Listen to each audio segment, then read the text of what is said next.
সুন্দরী মেয়ে দেখার সাথে সাথে মুখ দিয়ে লালা পড়া শুরু হয়ে গেছে। খবরদার আমাকে ছোবে না। তোমার মতো খ্যাত ছেলের ভেতর আমার বাবা যে কি পেল বাবাই জানে। আপনার অনুমতি ছাড়া আমি কখনো আপনাকে ছুব না। কি কারণে মনে হলো আমি আপনাকে ছুব? আবার আমার মুখের উপর তর্ক করো। তোমাদের মতো ছেলেদের আমি বেশ ভালোভাবেই চিনি। আমার বাবাকে পটিয়ে আমাদের সম্পত্তি হাতানোর পায়তারা তোমার, তাই না? তার উপর এমন রূপবতী বউ পাবে, সুযোগ তো হাতছাড়া করার নয়। নাহিদ অবাক হয়ে তাকিয়ে রইল রোদের দিকে। মেয়েটা এমন আচরণ করছে কেন? সে কি শুধু গরিব বলে? সে তো এই বিয়েটা করতেই চায়নি। রোদের বাবা তাকে বারবার অনুরোধ করে প্রায় হাত পা ধরে রাজি করিয়েছেন। এই সম্পত্তির উপর তার কোনো লোভ নেই, এমনকি এই মেয়েকে বিয়ে করারও ইচ্ছা ছিল না। তবুও আজ তাকে বিনা দোষে এত বড় অপমান সহ্য করতে হচ্ছে। রোদের তীক্ষ্ণ আর ধারালো কথাগুলো একের পর এক নাহিদের মনে আঘাত করতে লাগলো। প্রতিটা শব্দ যেন তার আত্মসম্মানকে ক্ষতবিক্ষত করে দিচ্ছে। আপনি ভুল ভাবছেন। আমি আপনার সম্পত্তি বা কোনো কিছুর লোভে এখানে আসিনি। আর এই বিয়েটাও আমার ইচ্ছাই হয়নি। ও, এখন আবার নিজেকে খুব ভালো মানুষ প্রমাণ করার চেষ্টা চলছে। এইসব কথা আমি অনেক শুনেছি। গরিব ছেলেরা সুযোগ পেলে ঠিকই আসল রং দেখায়।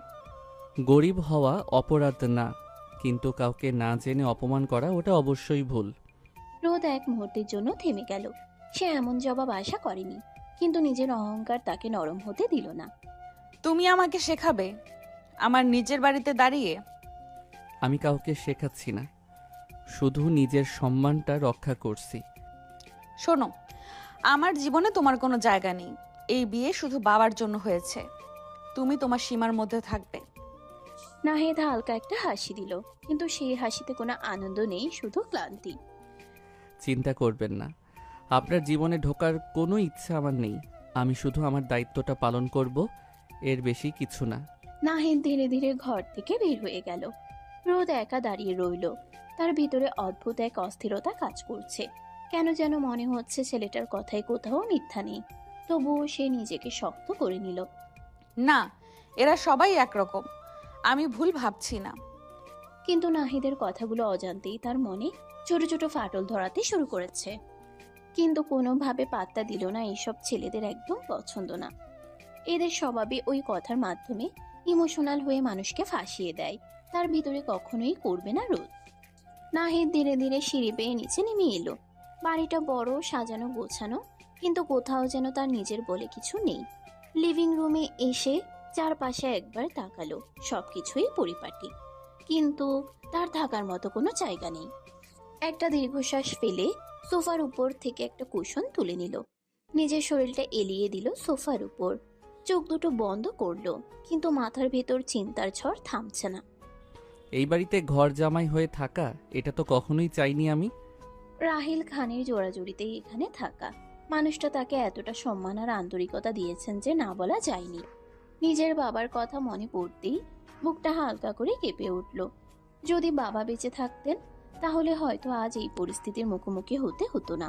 চোখের কোণে অজান্তেই জল জমে উঠল, কিন্তু সে দ্রুত চোখ মুছে নিল।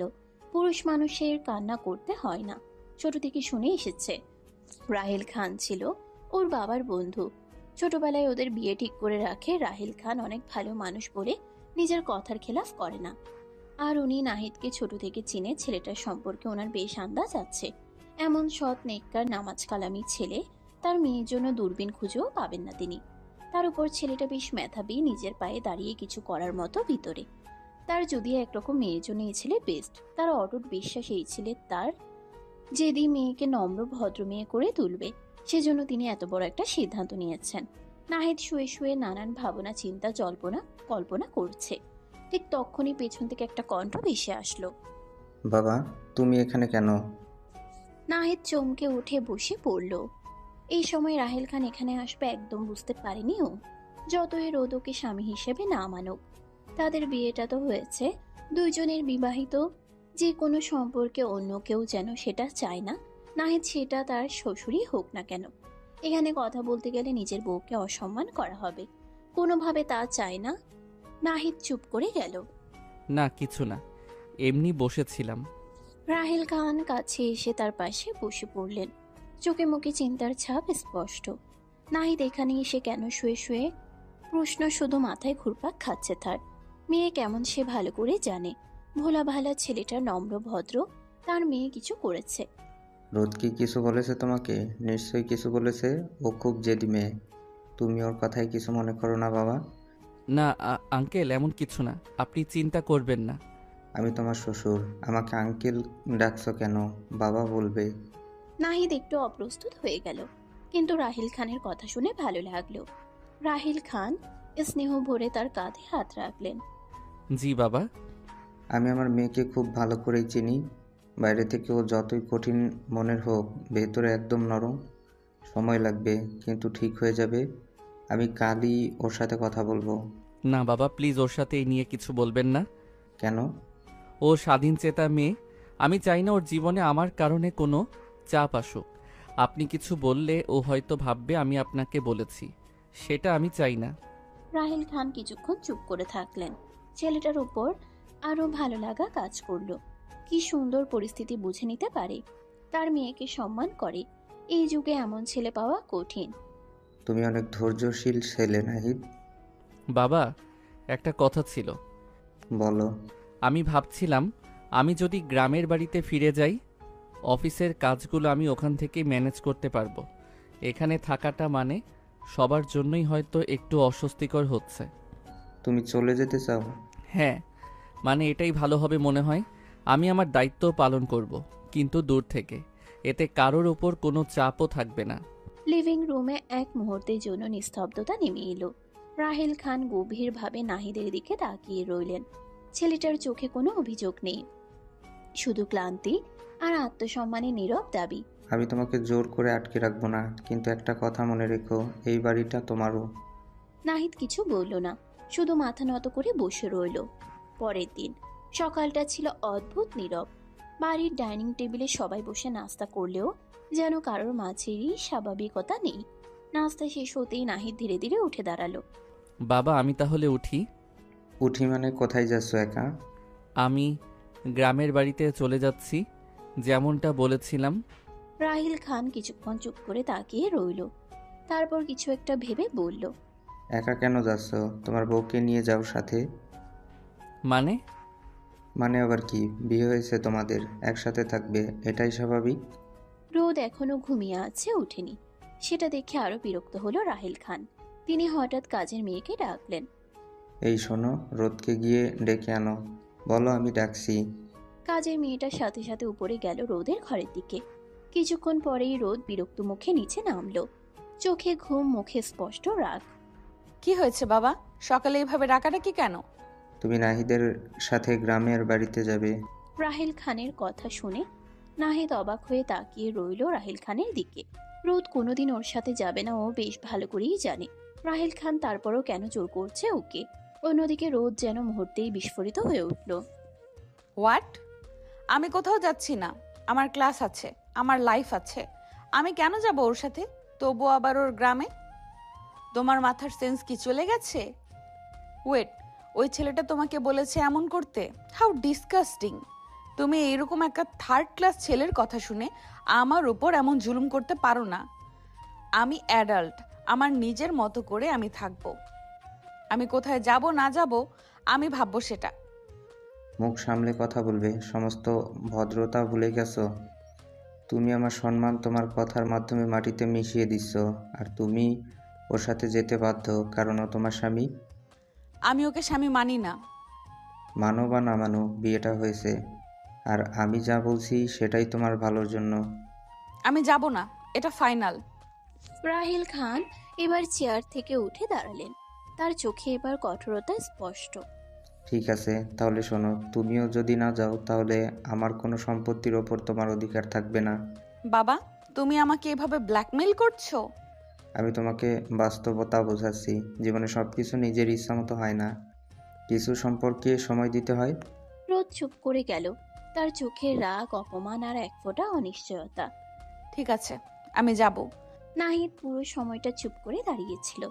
তার মুখে কোনো বিজয়ের হাসি নেই, বরং অস্বস্তি। বাবা, জোর করে। কখনো কখনো জোরটাই দরকার হয় বাবা। রোদ ঘুরে দাঁড়ালো, তার মুখ শক্ত। আমি রেডি হয়ে আসছি, কিন্তু একটা কথা মনে রাখবেন, আমি কারোর জন্য বদলাবো না। সে দ্রুত উপরে উঠে গেল। ঘরে আবার নীরবতা নেমে এলো। রাহিল খান ধীরে ধীরে নাহিদের দিকে তাকালেন। দেখো, ওর রাগটা সাময়িক, তুমি শুধু ধৈর্য ধরো। নাহিদ মৃদু হাসল। আমি চেষ্টা করব বাবা। দুপুর গড়িয়ে বিকেল। বাড়ির সামনে গাড়ি প্রস্তুত। ড্রাইভার সবকিছু গুছিয়ে রেখেছে। নাহিদ নিচে দাঁড়িয়ে, তার চোখে কোনো উত্তেজনা নেই, শুধু দায়িত্ববোধ। উপরে ঘরে আমি কি করতে যাচ্ছি? ওই গ্রামের ছেলের সাথে গ্রামে যাচ্ছি? উফ। সে ব্যাগটা জোরে বন্ধ করলো, যেন নিজের রাগটাও ব্যাগের ভেতরে ঢুকিয়ে দিচ্ছে। কিছুক্ষণ পর রোদ ধীরে ধীরে নিচে নামলো। সবাই তাকিয়ে আছে তার দিকে। নাহিদ একবার তাকালো, তারপর আবার চোখ সরিয়ে নিল। সাবধানে যেও, আর পৌঁছে ফোন দিও। জি বাবা। রোদ কিছু বলল না, মুখ ঘুরিয়ে গাড়ি দিকে হাঁটতে লাগলো। গাড়ি চলতে শুরু করলো। শহরের কোলাহল ধীরে ধীরে কমে আসছে। দুজনের মাঝখানে অদৃশ্য একটা দেয়াল। নাহিদ জানালার বাইরে তাকিয়ে। রোদ ফোনে ব্যস্ত, কিন্তু আসলে সে শুধু স্ক্রল করছে, মন নেই। একটা কথা বলবো? বলুন। আমার সাথে বেশি কথা বলার চেষ্টা করবেন না। আমি সাইলেন্স পছন্দ করি। ঠিক আছে। এত সহজ উত্তর পেয়ে রোদ একটু থেমে গেল। সে ভেবেছিল তর্ক হবে। কিছুক্ষণ পর গাড়ি একটা ছোট দোকানের সামনে থামলো। কেন থামলো? আপনি সকাল থেকে কিছু খাননি, একটু কিছু খেয়ে নিন। আমি এইসব রাস্তার দোকানের খাবার খাই না। ঠিক আছে, আপনি নিয়ে আসুন, আমি এখানেই থাকছি। নাহিদ নিজে কিছু না খেয়ে শুধু পানি নিয়ে এসে রোদের দিকে এগিয়ে দিল। অন্তত পানি খান। রোদ কিছুক্ষণ তাকিয়ে রইল, তারপর না চাইতেও বোতলটা নিয়ে এক চুমুক খেলো। লোকটা এমন কেন? নাটক করছে নাকি সত্যি? রাস্তা বদলে গেল। চারপাশে সবুজ খোলা আকাশ, ধানের ক্ষেত, পাখির ডাক। রোদ বিরক্ত হয়ে জানালার বাইরে তাকালো, তারপর একটু থেমে গেল। এত সুন্দর! সে নিজেই অবাক হলো, এই প্রথমবার গ্রামের সৌন্দর্য তার চোখে ধরা দিল। কিন্তু সঙ্গে সঙ্গেই নিজেকে সামলে নিল। ধুলো আর গরম ছাড়া কিচ্ছু না। গাড়ি এসে থামলো এক সাধারণ কিন্তু পরিষ্কার বাড়ির সামনে। উঠানে গাছ, পাশে টিউবওয়েল। একজন বয়স্ক মহিলা দৌড়ে এলেন। নাহিদ বাবা। কেমন আছেন খালা? ভালো বাপ, এটাই কি তোমার বউ? জি। আসো মা, ভিতরে আসো। রোদ চারিদিকে তাকিয়ে দেখছে, বিরক্ত লাগছে এসব কিছু। মহিলাটা একটা ঘরে ওকে নিয়ে গেল। গ্রাম্য ঘর, একটা খাট, আলমারি আর বাক্স আছে, কিন্তু পরিপাটিভাবে গোছানো। আমি এখানে থাকবো? একটা ছোট মেয়ে দৌড়ে এসে নাহিদের হাত ধরলো। ভাইয়া, তুমি এতদিন পর এলে কেন? কাজ ছিল রে পাগলি। আর এই আপুকে? এটা তোমার ভাবি। ছোট মেয়েটার কথা শুনে রোদ ভ্রু কুঁচকে তাকালো, যেন ভাবি শব্দটাই তার কানে বেমানান লাগছে। কিন্তু সেদিকে আর পাত্তা দিল না। প্রচন্ড গরম এখানে, বিরক্ত লাগছে তার উপর, এতটা জার্নি করে এসেছে। আমি একটু ফ্রেশ হব। ওয়াশরুম কোথায়? এইদিকেই আপু, আমি দেখাচ্ছি। রোদ অনিচ্ছা নিয়ে মেয়েটার পিছু নিল। ঘরের পেছনের দিকে একটু হেঁটে যেতে হলো। চারপাশে খোলা জায়গা, গাছপালা, আর একটু দূরে টিনের তৈরি একটা ছোট ঘর। এটা আমাদের ওয়াশরুম আপু। রোদ থমকে দাঁড়ালো, তার চোখ বড় বড় হয়ে গেল। বলে কি, মেয়ে পাগল হয়ে গেছে? রোদের মুখ মুহূর্তেই বিরক্তিতে ভরে গেল। হোয়াট? এটা ওয়াশরুম? হ্যাঁ আপু, এইখানেই সবাই গোসল করে। তুমি সিরিয়াস? এখানে আমি গোসল করব? হ্যাঁ, পানি খুব ঠান্ডা, অনেক ভালো লাগে। আমার ভালো লাগবে না, একদম না। রোদ ঘুরে দাঁড়িয়ে দ্রুত ঘরের দিকে ফিরে গেল। তার মুখে ঘৃণা আর অস্বস্তি স্পষ্ট। ঘরে ঢুকেই, নাহিদ, জি। আমি এখানে থাকতে পারবো না। এই জায়গা, এই পরিবেশ, এই ওয়াশরুম, এটা কি? এটা গ্রাম, এখানকার জীবন এমনই। প্লিজ আমাকে এখান থেকে নিয়ে চলো এক্ষুনি। আমি এখানে 1 মিনিটও থাকতে পারবো না। আপনাকে এখানেই থাকতে হবে। আপনার বাবা আপনাকে এখানে থাকতে বলেছে। ও প্লিজ, আবার বাবা? সব কিছুতে বাবার নাম আনবেন না। আমি কোনো গ্রামের মেয়ে না যে এসব সহ্য করব। আপনাকে কেউ সহ্য করতে বলছে না, শুধু কিছুদিন মানিয়ে নিতে বলছে। মানিয়ে নিতে? এই গরমে, এই ধুলোয়, এই জায়গায়? ছোট থেকে তুমি এসবের মধ্যে বড় হয়েছো, আমি না। তোমার কোনো আইডিয়া আছে আমি কিভাবে বড় হয়েছি? আর তুমি আমাকে এখানে নিয়ে এসেছো, তোমার এখানে নিয়ে আসার আগে একবার ভাবা উচিত ছিল না? আমার বাবার কাছ থেকে তো টাকা হাতিয়েছো বেশ ভালোই, সেগুলো দিয়েও তো ঠিক করতে পারতে কিছু জিনিস। ননসেন্স। নাহিদ নদীর কথাগুলো শুনে মুখটা ছোট হয়ে গেল। সে তো কোনো টাকাই নেয়নি, না বিয়েটা করতে চেয়েছে, তবু এত অপমান সহ্য করতে হচ্ছে। ঠিক তখনই একটা হাত পাখা নিয়ে সেই ছোট মেয়েটা এসে দাঁড়ালো। আপু, গরম লাগছে? আমি বাতাস করি? না, দরকার নেই। আপু, তুমি শহর থেকে আসছো না? শহরটা কেমন? অনেক বড়? হ্যাঁ, অনেক বড়, আর তোমাদের এই গ্রামের মতো না। তুমি কি অনেক সুন্দর সুন্দর জায়গায় যাও? এত প্রশ্ন করো কেন? চুপ করে থাকতে পারো না? মেয়েটা একটু চুপ হয়ে গেল। তার মুখের হাসিটা ম্লান হয়ে গেল। নাহিদ তার বোনের সাথে এমন ব্যবহার করা দেখে বেশ খারাপ লাগলো। ওর সাথে যা ইচ্ছে তাই করুক, তার বোনের সাথে এভাবে কেন কথা বলছে রোদ? ও ছোট, ওকে এভাবে বলার দরকার ছিল না। আপনি আমাকে শেখাবেন কিভাবে কথা বলতে হয়? আমি শুধু বলছি ওর কোনো খারাপ উদ্দেশ্য নেই। হ্যাঁ, সবাই তো খুব ভালো এখানে। নাহিদ রোদের প্রতিটা কথাই প্রচন্ড খারাপ অনুভব করছে। এতটা অহংকার কেন এই রোদের? ঠিক তখন খালা একটা থালা নিয়ে ঘরে ঢুকলেন। মা, কিছু খেয়ে নাও, অনেক দূর থেকে এসেছো। থালায় ছিল গরম ভাত, ডাল আর ভাজি, সাদামাটা কিন্তু গরম গরম। সেটা দেখে রোদ চোখে খেয়ে ফেললো। এগুলো আমি খাই না। কেন মা? গরম গরম রান্না করেছি। আমি তো জানতাম না তোমরা আজকে আসবা। একটা দেশি মোরগ ধরে জবাই দিতাম, এখন খাও, পরে ওইটা জবাই দিব আমি। গরিবের বাড়ি, একটু মানিয়ে নেওয়ার চেষ্টা করো। আমরা যথাসম্ভব তোমাকে যত্নে রাখার চেষ্টা করব মা। আমি এসব খেতে পারবো না, আমার অন্য কিছু লাগবে। একটু খেয়ে দেখুন, খারাপ লাগবে না। আপনি প্লিজ চুপ করবেন? আমি কি খাবো না খাবো সেটা আমি জানি। ঘরের ভিতর আবার অস্বস্তিকর নীরবতা নেমে এলো। খালার মুখটা মলিন হয়ে গেল, কিন্তু কিছু বললেন না। ছোট মেয়েটা ধীরে ধীরে আবার এগিয়ে গেল। আপু, তুমি যদি না খাও তাহলে আমি তোমার সাথে বসে থাকবো। তুমি কি আমাকে একা থাকতে দিতে পারো না? এবার মেয়েটা একদম চুপ হয়ে গেল। ধীরে ধীরে নাহিদের পাশে গিয়ে দাঁড়ালো। যাও, বাইরে খেলো। আচ্ছা ভাইয়া। মেয়েটা চলে গেল। ঘরের ভিতর শুধু গরম আর অস্বস্তি। নাহিদ রোদের দিকে তাকালো। রোদ মাথায় 2 হাত চেপে খাটের উপর বসে পড়ল। উফ, এই গরমটা আমি সহ্য করতে পারছি না। কিছুক্ষণ পর অভ্যাস হয়ে যাবে। আমি চার্জার ফ্যানের ব্যবস্থা করছি। তোমার হতে পারে, আমার হবে না। আমি কোথায় এসে পড়লাম? বিকেলের রোদটা একটু নরম হতে শুরু করেছে, কিন্তু ঘরের ভিতর এখনো গুমোট গরম। রোদ খাটে বসে আছে, মুখে বিরক্তি। নাহিদ বাইরে গিয়ে একটা ছোট চার্জার ফ্যান এনে চালু করলো। এটা একটু সামনে রাখুন, হয়তো একটু আরাম পাবেন। রোদ কিছু না বললে ফ্যানের দিকে তাকিয়ে রইল। হালকা বাতাসটা মুখে লাগতেই সে একটু স্বস্তি পেল, কিন্তু মুখে সেটা প্রকাশ করলো না। এত কেয়ার করছে কেন? নাটক নাকি সত্যি? ঠিক তখনই বাইরে থেকে ছোট মেয়েটার হাসির শব্দ ভেসে আসছে। কিছু বাচ্চা মিলে খেলছে উঠানে। রোদ বিরক্ত হয়ে কান বন্ধ করতে গেল, কিন্তু হঠাৎ থেমে গেল। এত চিল্লা পাল্লা, এত এইসব পরিবেশ একটুও পছন্দ হচ্ছে না তার। যে করেই হোক এখান থেকে যাওয়ার প্ল্যান করতে হবে। নেট পাচ্ছে না ফোনে ভালো। কিছুক্ষণ পর মা, একটু লেবু শরবত করে এনেছি, গরমে ভালো লাগবে। রাখুন। খালা হালকা হাসলেন, গ্লাসটা রেখে চলে গেলেন। রোদ গ্লাসটা হাতে নিয়ে একটু চুমুক দিল, খারাপ না তো? কিন্তু সঙ্গে সঙ্গে নিজেকে সামলে নিল। ঠিক আছে। সন্ধ্যার সময় গ্রামে সন্ধ্যা নামে অন্যরকম ভাবে।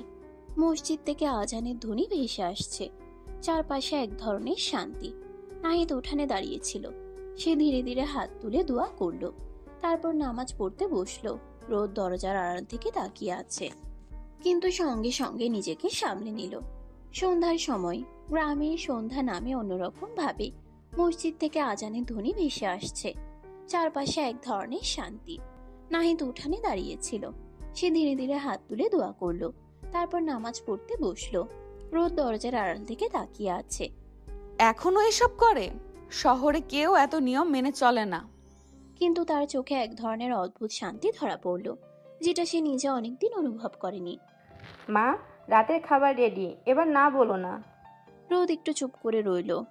পেটটা হালকা কাঁপছে, সকাল থেকে রীতিমতো কিছু খায়নি, তবে না খেয়ে থাকলে অসুস্থ হয়ে যাবে। আরও একদম খিদে সহ্য করতে পারে না, তবে এতক্ষণ না খেয়ে আছে। একটু খেয়ে নিন, না খেলে শরীর খারাপ করবে।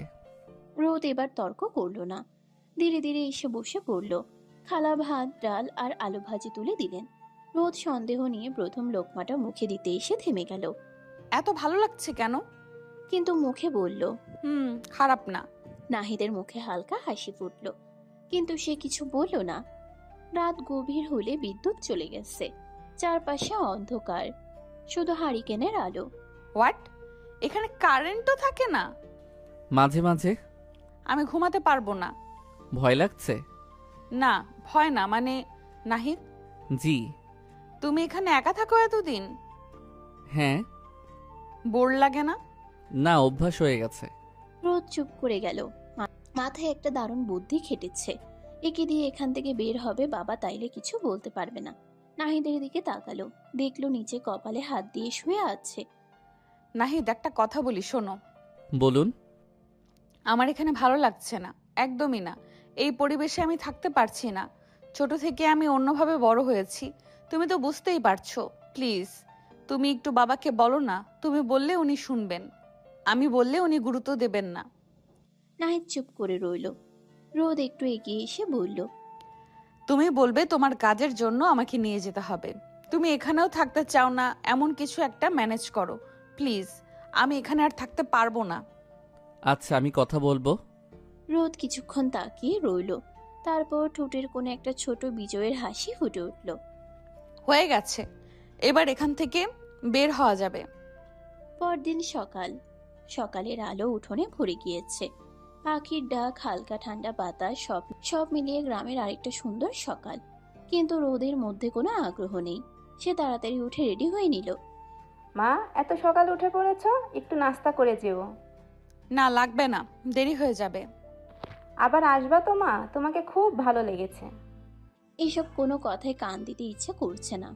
এখন খুশি খুশি লাগছে, এটা যে বাড়ি যেতে পারবে, এই পরিবেশ থেকে মুক্তি পেয়ে যাবে। এত তাড়াতাড়ি একবারও ভাবিনি রোদ।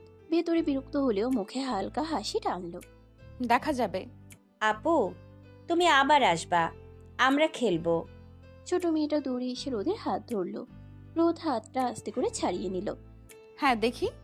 বিদায়ের সময় খালা দরজার পাশে দাঁড়িয়ে, চোখে মায়া। ছোট মেয়েটা একদম চুপ, শুধু নাহিদের হাত ধরে আছে শক্ত করে। ভাইয়া, আবার কবে আসবা? খুব তাড়াতাড়ি। তুমি ভালো করে পড়াশোনা করবে, ঠিক আছে? মেয়েটি মাথা নেড়ে বলল। রোদ একবার তাকালো মেয়েটার দিকে, কিছু একটা বলতে চেয়েও বলল না, শুধু মুখ ঘুরিয়ে গাড়িতে উঠে বসলো। সাবধানে যেও বাবা, আর মা, আবার আসবা। দেখি। গাড়ি ধীরে ধীরে চলতে শুরু করলো। গ্রামের সবুজ কাঁচা রাস্তা, সেই টিনের ঘর, সব পেছনে পড়ে যেতে লাগলো। রোদের মুখে এক ধরনের স্বস্তি। শেষমেশ বের হতে পারলাম। অন্যদিকে নাহিদ চুপচাপ জানালার বাইরে তাকিয়ে আছে, তার চোখে যেন একটু শূন্যতা। ঢাকায় ফিরে বিকেলের দিকে গাড়ি এসে থামলো বাড়ির সামনে। ড্রাইভার দরজা খুলে দিল। রাহেল খান দরজার সামনে দাঁড়িয়েছিলেন, চোখে অপেক্ষা। এত তাড়াতাড়ি চলে আসলে? বাবা, আমি বাসায় এসেছি, তুমি খুশি হওনি? রোদ মুখ গোমরা করে ফেলল। রাহেল খান মৃদু হেসে এগিয়ে এসে মেয়ের মাথায় হাত বুলিয়ে দিলেন। খুশি তো হয়েছি মা, কিন্তু মেয়েদের বিয়ের পর শ্বশুরবাড়িতে থাকা উচিত। প্লিজ বাবা, এই থার্ড ক্লাস মার্কা কথাবার্তা তুমি বলছো? সিরিয়াসলি? বাবা, আসলে আমার জবের জন্যই চলে আসতে হলো, কিছু জরুরি কাজ ছিল। তাই নাকি? জি। আর আমি ভাবছি আমি ম্যাসে থাকবো, এখানে থাকবো না। রোদকে এখানে রেখে গেলাম। না, তুমি কোথাও যাবে না, এই বাড়িতেই থাকবে। কিন্তু বাবা। আমি যা বলেছি তাই হবে। নাহিদ চুপ করে গেল, সে আর কিছু বলল না। কিছুক্ষণ পর নাহিদ ধীরে ধীরে রোদের রুমে দরজার সামনে এসে দাঁড়ালো।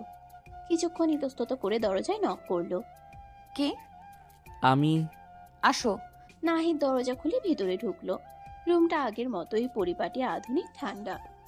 রোদ সোফায় বসে ফোন স্ক্রল করছিল। তুমি যেহেতু আমাকে এখানে নিয়ে এসেছো, তাই তুমি রুমে থাকতে পারো, কিন্তু একটা কথা মনে রাখবে, তুমি সোফায় থাকবে আর আমার আশেপাশে আসার চেষ্টা করবে না। ঠিক আছে। গুড।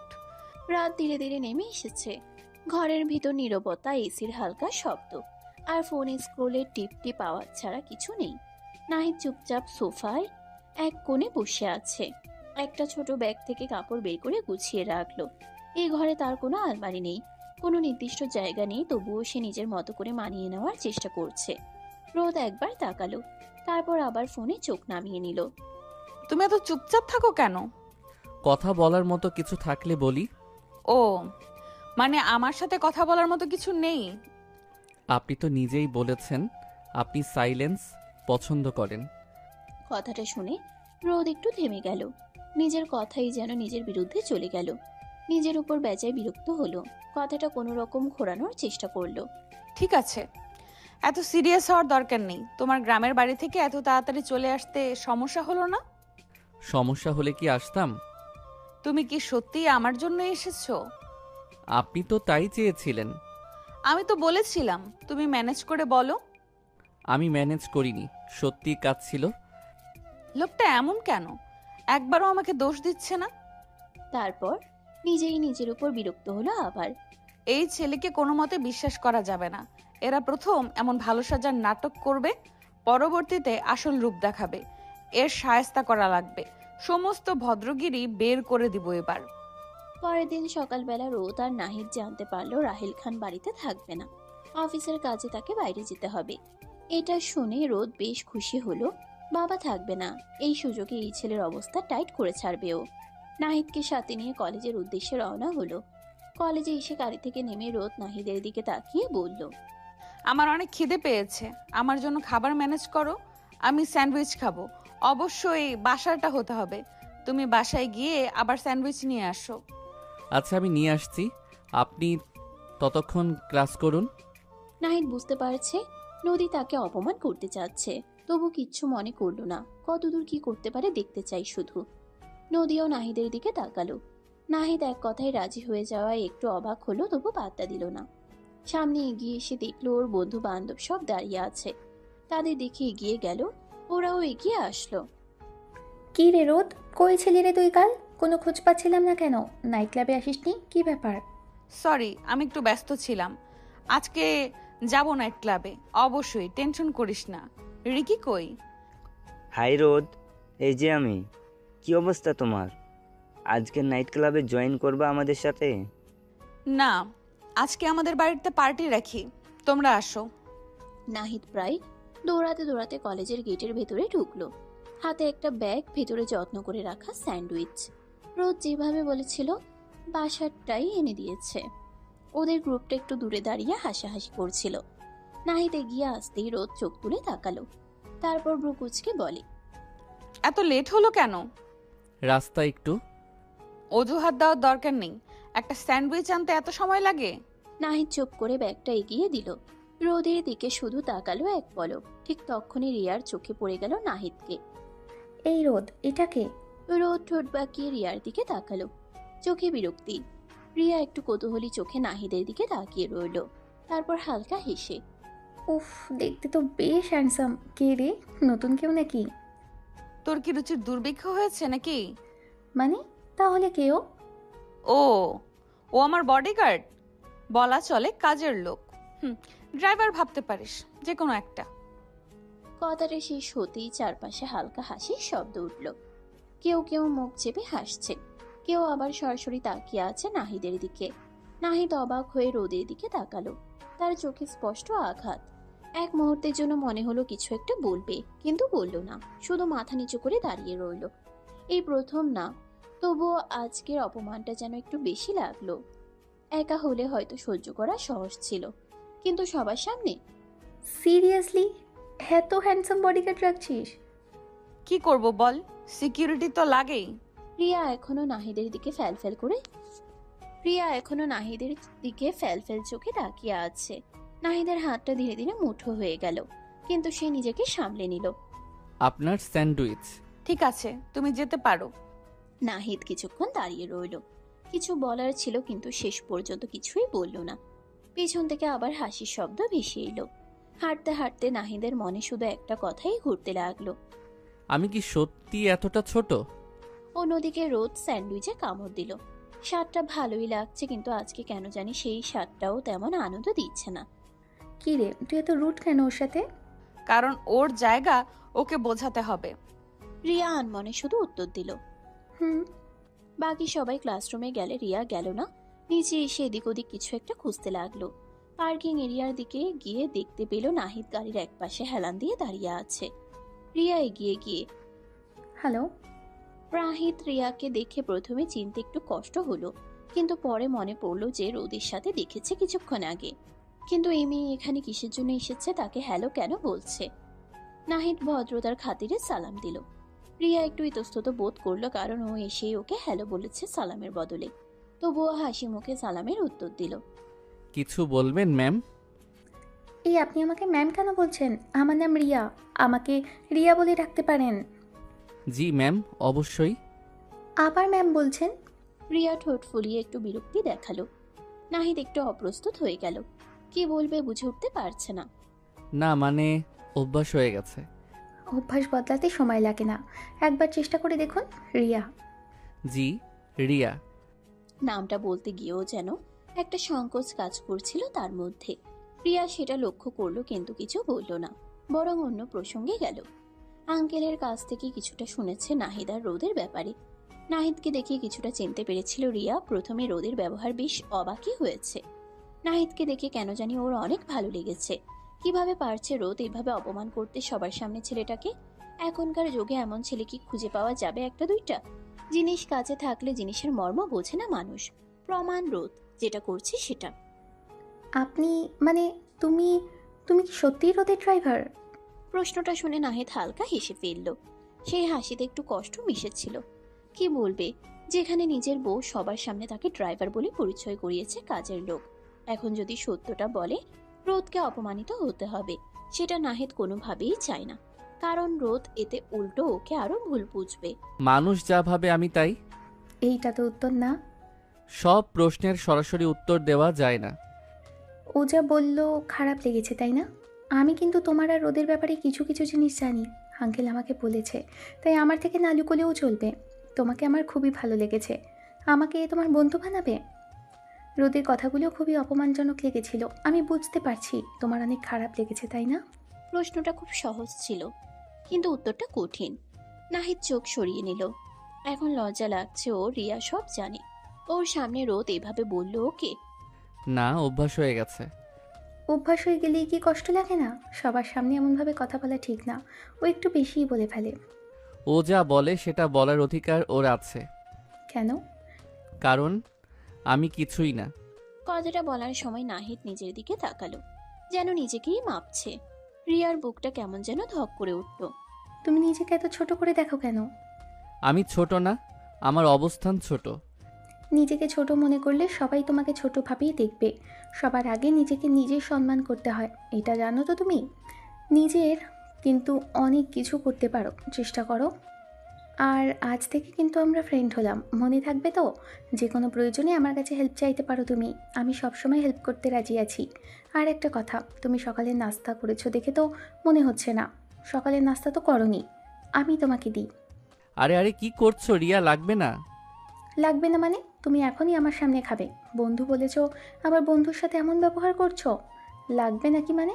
বন্ধুর কাছ থেকে জিনিস কেড়ে নিয়ে খেতে হয়, বুঝেছো? নাহিদ তখন রিয়ার দিকে তাকালো সরলভাবে। মেয়েটা বেশ মিশুক, একটু তার সাথে কিভাবে মিশে গেল। রিয়া জোর করে নাহিদের হাতে একটা বিস্কিটের প্যাকেট আর পানির বোতল ধরিয়ে দিল। নাহিদ না পেরে সেই খেতেই হলো ওর দেওয়া খাবার। রিয়া কিছুক্ষণ পর ওইখান থেকে চলে গেল নাহিদের থেকে বিদায় নিয়ে। নাহিদ রোদের ক্লাস শেষ হওয়ার অপেক্ষা করছে। রাহেল খান ওকে দায়িত্ব দিয়ে গেছে রোদের দেখাশোনা করার জন্য। নাহিদ অনেকক্ষণ ধরে দাঁড়িয়ে রয়েছে, এদিকে রোদের দেখা মিলছে না। ভার্সিটি থেকে সবাই চলে যাচ্ছে, আস্তে আস্তে ফাঁকা হয়ে যাচ্ছে, কিন্তু রোদের দেখা এখনো মিলল না। আধা ঘন্টা পর রোদ আসলো, সাথে ওর বন্ধু বান্ধব। তাও তাদেরকে বিদায় দিয়ে রোদ নাহিদের সামনে এসে দাঁড়ালো। কি এভাবে হা করার মতো করে দাঁড়িয়ে আছো কেন? অনেক টায়ার্ড লাগছে, তাড়াতাড়ি বাসায় নিয়ে চলো। নাহিদ কোনো উত্তর দিল না। রোজ গাড়িতে ওঠার পর নাহিদ গিয়ে ড্রাইভ করা শুরু করলো। কিছুক্ষণের মধ্যেই বাড়ি চলে আসলো ওরা। বাড়ি এসেই রোদ নিজের রুমে চলে গেল। নাহিদ নিজের দিকে তাকালো। ঘেমে একাকার হয়ে গেছে, তার শরীর নিজেরও ফ্রেশ হওয়া দরকার। কিন্তু কি করবে এখন? ও সমস্ত জামা কাপড় রোদের রুমে শিফট করা হয়েছিল। রাহিল খান এখন নেই, রোদ 1 মিনিট ওই রুমে থাকতে দিবে না ওকে, ও বেশ ভালোই জানে। কিন্তু কি করার, ফ্রেশ তো হতেই হবে। সে ভাবনা ভেবেই রোদের রুমের দিকে হাঁটা ধরলো। রুমে এসে নক করলো 2-3 বার, কিন্তু ভিতর থেকে কোনো সাড়া শব্দ পেল না। হালকা ধাক্কা দিতে দরজাটা খুলে গেল। নাহিদ ভাবলো ব্যাগটা নিয়েই চলে আসবে। রোদ মনে হয় ওয়াশরুমে এটাই সুযোগ, তাই যেই ভাবনা সেই কাজ। নাহিদ দূরত্ব গিয়ে নিজের ব্যাগ হাতে তুলে পিছনে ঘুরে আসতে নিলে জোরে ধাক্কা খেল রোদের সাথে। রোদ ওয়াশরুম থেকে শুধু একটা টাওয়াল পরা রয়েছে। ধাক্কাটা এত হঠাৎ ছিল যে দুজনেই কিছুক্ষণ স্থির হয়ে গেল। নাহিদের পিঠ দরজায় ঠেকে আছে, আর রোদ এতটাই কাছে একটুখানি নড়লেই ঠোঁট ছুঁয়ে গেল। দুজনের নিঃশ্বাস একে অপরের মুখে লাগছে। সময়টা যেন থেমে গেছে। নাহিদ হক চকিয়ে দ্রুত সরে যেতে চাইল, কিন্তু ঠিক তখনই রোদ নিজেকে সামলে নিয়ে জোরে তাকে ধাক্কা দিয়ে দূরে সরিয়ে দিল। বাহ, এতদিনে আসল রূপটা বের হলো। কি বলছেন আপনি? আমার শরীরের দিকে তোমার নজর, তাই না? দরজা খোলা দেখে এই সুযোগটা লুফে নিলে। না, আমি শুধু... চুপ। আমার দিকে ওই চোখে তাকিয়েছিলে অনেক দিন ধরে। আমি বুঝি না ভেবেছো আমার উপর নজর ছিল, তাই না? আগে বললেই তো পারতে, এত নাটক করার কি দরকার ছিল? নাহিদ স্তব্ধ হয়ে তাকিয়ে রইল। কথাগুলো ছুরির মতো কেটে গেল নাহিদের ভেতরটা। রোদ এটা কি বলল? ও চাইলে তো আগে নিজের অধিকার আদায় করে নিতে পারত। হ্যাঁ, অধিকারই তো। রোদের উপর সম্পূর্ণ অধিকার আছে ওর, বিবাহিত স্ত্রীও। কিন্তু তবু কোনো কিছু করেনি একই রুমে থেকে। আর এখন এই সামান্য ব্যাপার নিয়ে রোদ ওকে এত বড় অপবাদ দিচ্ছে, যেখানে রোদের জন্য সম্পূর্ণ হালাল। কি ভেবেছো আমি কিছু বুঝি না? সারাদিন চুপচাপ থাকো, ভদ্র সাজার চেষ্টা করো, আর সুযোগ পেলেই... সত্যি বলতে কি, তোমার মতো ছেলেদের আমি খুব ভালো করেই চিনি। আপনি সীমা ছাড়িয়ে যাচ্ছেন। সীমা? তোমার আবার সীমা আছে? নিজের জায়গাটা ভুলে গেছো নাকি? তুমি এখানে কি সেটা মনে করিয়ে দিতে হবে। নাহিদের হাত মুঠো হয়ে গেল, কিন্তু সে কিছু বলল না। একটা কাজের লোক, একটা ড্রাইভার বলা চলে, আর তুমি ভাবছো তুমি আমার সমান হয়ে দাঁড়াতে পারো? নাকি ভাবছো আমাকে ছুলেই তুমি কিছু হয়ে যাবে? আমি আপনাকে ছোঁয়ার কথা ভাবিও না। হো প্লিজ, নাটক করো না। একটু আগে কি হচ্ছিল সেটা আমি দেখিনি। আমি বলেছি এটা দুর্ঘটনা ছিল। আর আমি বলছি এটা ইচ্ছে করে। কিন্তু দুঃখের বিষয়, তুমি ভুল মানুষকে বেছে নিয়েছো। কথাটা বলেই রোদ সোজা হয়ে দাঁড়ালো। নাহিদ রোদের দিকে তাকিয়ে আছে, অবাক হচ্ছে রোদের অহংকারী কথাবার্তা শুনে। টাকা থাকলেই যে ভদ্রতা সভ্যতা আসে সেটা রোদকে না দেখলে হয়তো বুঝতো না। রোদ আয়নার দিকে তাকিয়ে, আমার লেভেলে আসার চেষ্টা করো না। আয়নায় নিজেকে একবার দেখো, তারপর আমার দিকে তাকাবে। নাহিদ কিছুক্ষণ চুপ করে রইল। তার চোখে স্পষ্ট অপমান, কিন্তু সেই সাথে একটা অদ্ভুত শান্তি। সে ধীরে ধীরে ব্যাগটা হাতে নিল। আমি কখনো আপনার লেভেলে আসার চেষ্টা করিনি, আর আল্লাহ আপনার লেভেলে কখনো যাতে আমাকে না নিয়ে যাওয়ায় আমি অনেক খুশি হব, কারণ আমি জানি মানুষ লেভেল দিয়ে বড় হয় না। রোদ এক মুহূর্তের জন্য থেমে গেল, কিন্তু কিছু বলল না। নাহিদ দরজার দিকে এগিয়ে গেল, হাত বাড়িয়ে দরজা খুলল, তারপর হালকা থেমে আবার বলল, আর একটা কথা, সম্মান কেউ দিলে পাওয়া যায় না, নিজের আচরণেই সেটা তৈরি হয়। তারপর আর কিছু না বলে বেরিয়ে গেল। দরজা বন্ধ হওয়ার শব্দটা এবার আগের চেয়ে অনেক ভারী লাগলো। রোদ স্থির হয়ে দাঁড়িয়ে রইল। তার ভিতরে রাগ এখনো আছে, কিন্তু কোথাও একটা অস্বস্তিও কাজ করছে। নাহিদ ওকে এতগুলো কথা শুনিয়ে দিয়ে গেল কেন? একটু বেশি এবার বেড়েছে। বিরক্ত লাগছে সবকিছু রোদের এখন। বিকেলের আলোটা তখন ধীরে ধীরে নরম হয়ে এসেছে। বাড়ির বাগান জুড়ে হালকা বাতাস বইছে, ফুলের গন্ধে চারপাশটা শান্ত। কিন্তু সেই শান্তির মধ্যে বসে থাকা নাহিদের মনটা ততটা শান্ত না। নাহিদ মাটির কাছে ঝুঁকে গাছের আগাছা পরিষ্কার করছিল। রোদই তাকে কাজটা করতে বলেছিল। কাজ করছে, ঠিক তখনই গেটের দিক থেকে কারো কণ্ঠ ভেসে এলো। এই গার্ডেনার সাহেব, হ্যাঁ তো মন দিয়ে কাজ করছো নাকি? নাহিদ মাথা তুলে তাকালো। রিয়াকে দেখে একটু অবাকই হলো। ওর হাতে একটা ছোট ব্যাগ, চোখে সে আগের মতো হাসি। রিয়া এখানে কি করছে? নিশ্চয়ই রোদের সাথে দেখা করতে এসেছে। ভদ্রতার খাতিরে নাহিদ রিয়াকে সালাম দিল। রিয়া সালামের উত্তর দিল। আপনি মানে তুমি এখানে? কেন, আসতে পারি না নাকি? নাকি এই গার্ডেনও প্রাইভেট? না না, সেটা না, মানে হঠাৎ সামনে দেখলাম তো সেজন্য। রোদ ম্যামের সাথে দেখা করতে এসেছো? হঠাৎ না। হ্যাঁ, রোদের সাথে দেখা করতে এসেছিলাম, কিন্তু এখন তোমাকে গার্ডেনে কাজ করতে দেখে আমি এসেছি তোমাকে হেল্প করতে। ধরে নাও।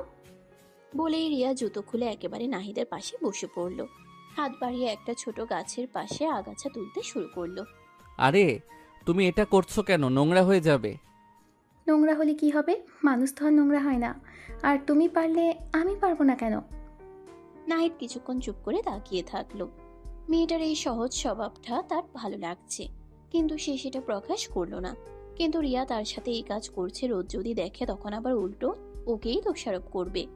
তার বান্ধবীকে দিয়ে কেন কাজ করাচ্ছি? একটা কথা বলি? বলো। তুমি হাসলে তোমাকে অনেক ভালো লাগে। সবসময় তো সিরিয়াস থাকো কেন? সব সময় হাসার মতো কারণ থাকে না। তাহলে কারণ বানাতে হয়। বলেই রিয়া গাছের নিচ থেকে একটু কাদা নিয়ে নাহিদের নাকের উপরে দিয়ে দিল, আবার নিচের নাকেরও দিয়ে দিল। নাহিদ হেসে ফেললো এবার। রিয়ার কাণ্ড দেখে সত্যি অদ্ভুত লাগছে, কিন্তু ভালোও লাগছে। এই তো দেখেছো, হাসতে পারো তুমি। দুজনেই কাজ করতে করতে গল্পে মেতে উঠল। রিয়া ঘাস তুলতে তুলতে পুরো গা মাখিয়ে ফেলেছে। কেউ মাঝে মাঝে ইচ্ছা করে কাদা লাগিয়ে দিচ্ছে। নাহিদ নিজে রিয়ার কাণ্ড দেখে অবাক হচ্ছে। এত মিশুকি মেয়েটা বড়লোকের মেয়ে হওয়ার পরেও ভিতরে বিন্দুমাত্র অহংকার নেই।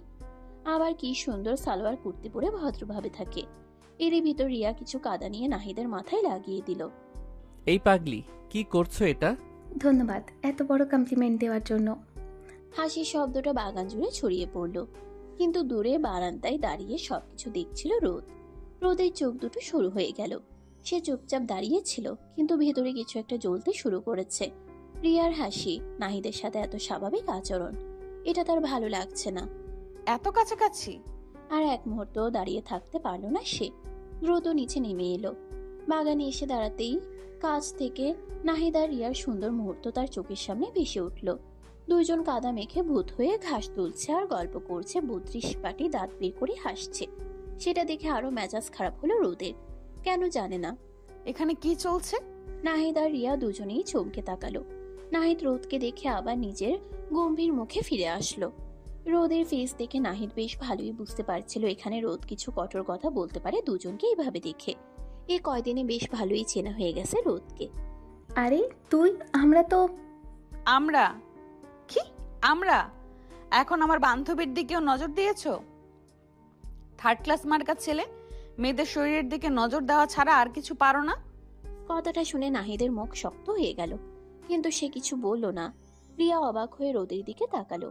কি বলছে কি এই মেয়ে, মাথা ঠিক আছে? ও যে রোদকে চেনে, এই রোদ তো সে না। এমন কথাবার্তা বলা শুরু করলো কবে থেকে? হ্যাঁ, ছোট থেকেও একটু জিদ্দি টাইপের, কিন্তু এত এভাবে অপমান করে কথা তো বলে না কাউকে। এত রাগ নাহিদের উপর ওর। এই কি বলছিস তুই এসব? চুপ তুই। আমি তোকে ভালো করেই চিনি, কিন্তু ওকে চিনতে পারিনি। দেখছি বেশ ভালোই ব্যবসা শুরু করেছে, একজন থেকে আরেকজন। রোদ, লিমিট ক্রস করছিস। লিমিট? এর আবার লিমিট আছে? এইটুকুর মধ্যে তোকে পটিয়ে ফেলেছে, দেখ না। তুই ওর সাথে বসে গল্প করছিস, হাসছিস, আর আমার কথায় উল্টো আমাকে বোঝাচ্ছিস। কারণ তুই ভুল বলছিস। ও প্লিজ, আর তোকে বলিনি এসব থার্ড ক্লাস ছেলেদের সাথে মিশিস না? Third class? তুই ওকে থার্ড ক্লাস বলছিস? হ্যাঁ, কারণ ওর সেই যোগ্যতাও নেই। একটা কাজের লোক, ড্রাইভার, ওর লেভেলটাই এটা। আমার লেভেল কি সেটা নিয়ে এত চিন্তা করার দরকার নেই আপনার। ও, এখন জবাবও দিচ্ছ? আমি শুধু সত্যি বলছি। সত্যি? সত্যি হলো তুমি নিজের জায়গা ভুলে যাচ্ছ। আর তুই নিজেরটা ভুলে যাচ্ছিস রোদ। তুই যেটা বলছিস সেটা অপমান, আর এটা তুই প্রতিদিন করছিস। তুই ওর সাইড নিচ্ছিস? আমি সঠিকের সাইড নিচ্ছি। দুজনে চুপ হয়ে গেল। নাহিদদের খুব খারাপ লাগছে, কোথাও না কোথাও ওর জন্য দুই বান্ধবীর ভিতরে ঝামেলা লাগছে। কিন্তু ও তো রিয়াকে নিজের বোন ভাবে, সেই ভেবেই ওর সাথে এত ফ্রি ভাবে কথা বলছে। আর রোদ এগুলো কি বললো, ওখান থেকে ওর এখন সরে যাওয়াই ভালো। আমি ভেতরে যাচ্ছি। আর রোদ এগুলো কি বললো, এখান থেকে ওর এখন সরে যাওয়াই ভালো। সে আর একবারও কারো দিকে তাকালো না, সোজা হেঁটে চলে গেল। নাহিদের চলে যাওয়ার দিকে তাকিয়ে রিয়ার প্রচন্ড খারাপ লাগা কাজ করলো। তুই খুব খারাপ করছিস রোদ। যা খুশি ভাব। কিন্তু এবার রোদের গলার সেই আগের আত্মবিশ্বাসটা নেই। কোথাও একটা ফাঁক তৈরি হয়েছে, যা সে নিজেও বুঝতে পারছে কিন্তু মানতে চাইছে না। রিয়া রোদের দিকে তাকিয়ে বাইরের দিকে। ও এসেছিল কিছু সময় ওদের সাথে কাটানোর জন্য, কিন্তু রোদ পুরো বিষয়টাই ঘেঁটে দিল। শুধু ঘেঁটে দিল না, এত নোংরা ভাবে প্রেজেন্ট করলো যে রিয়ার এখন রোদের প্রতি যে ভালো লাগা সম্মানটা ছিল সেটা উঠে যাচ্ছে। পরের দিন সকালে আবার রোজকারের মতো রোদকে ভার্সিটিতে নিয়ে এসেছে নাহিদ। ভার্সিটির করিডোরে ভিড় জমেছে, সবাই নিজের মতো ব্যস্ত। কেউ ক্লাসে ঢুকছে, কেউ আড্ডায়। ঠিক তখনই গেট দিয়ে ঢুকলো রোদ। এতক্ষণ ক্লাসে ছিল কিছু দূরে, মাথা নিচু করে দাঁড়িয়ে আছে নাহিদ। গতকালের ঘটনার পর সে আজ আরো চুপচাপ।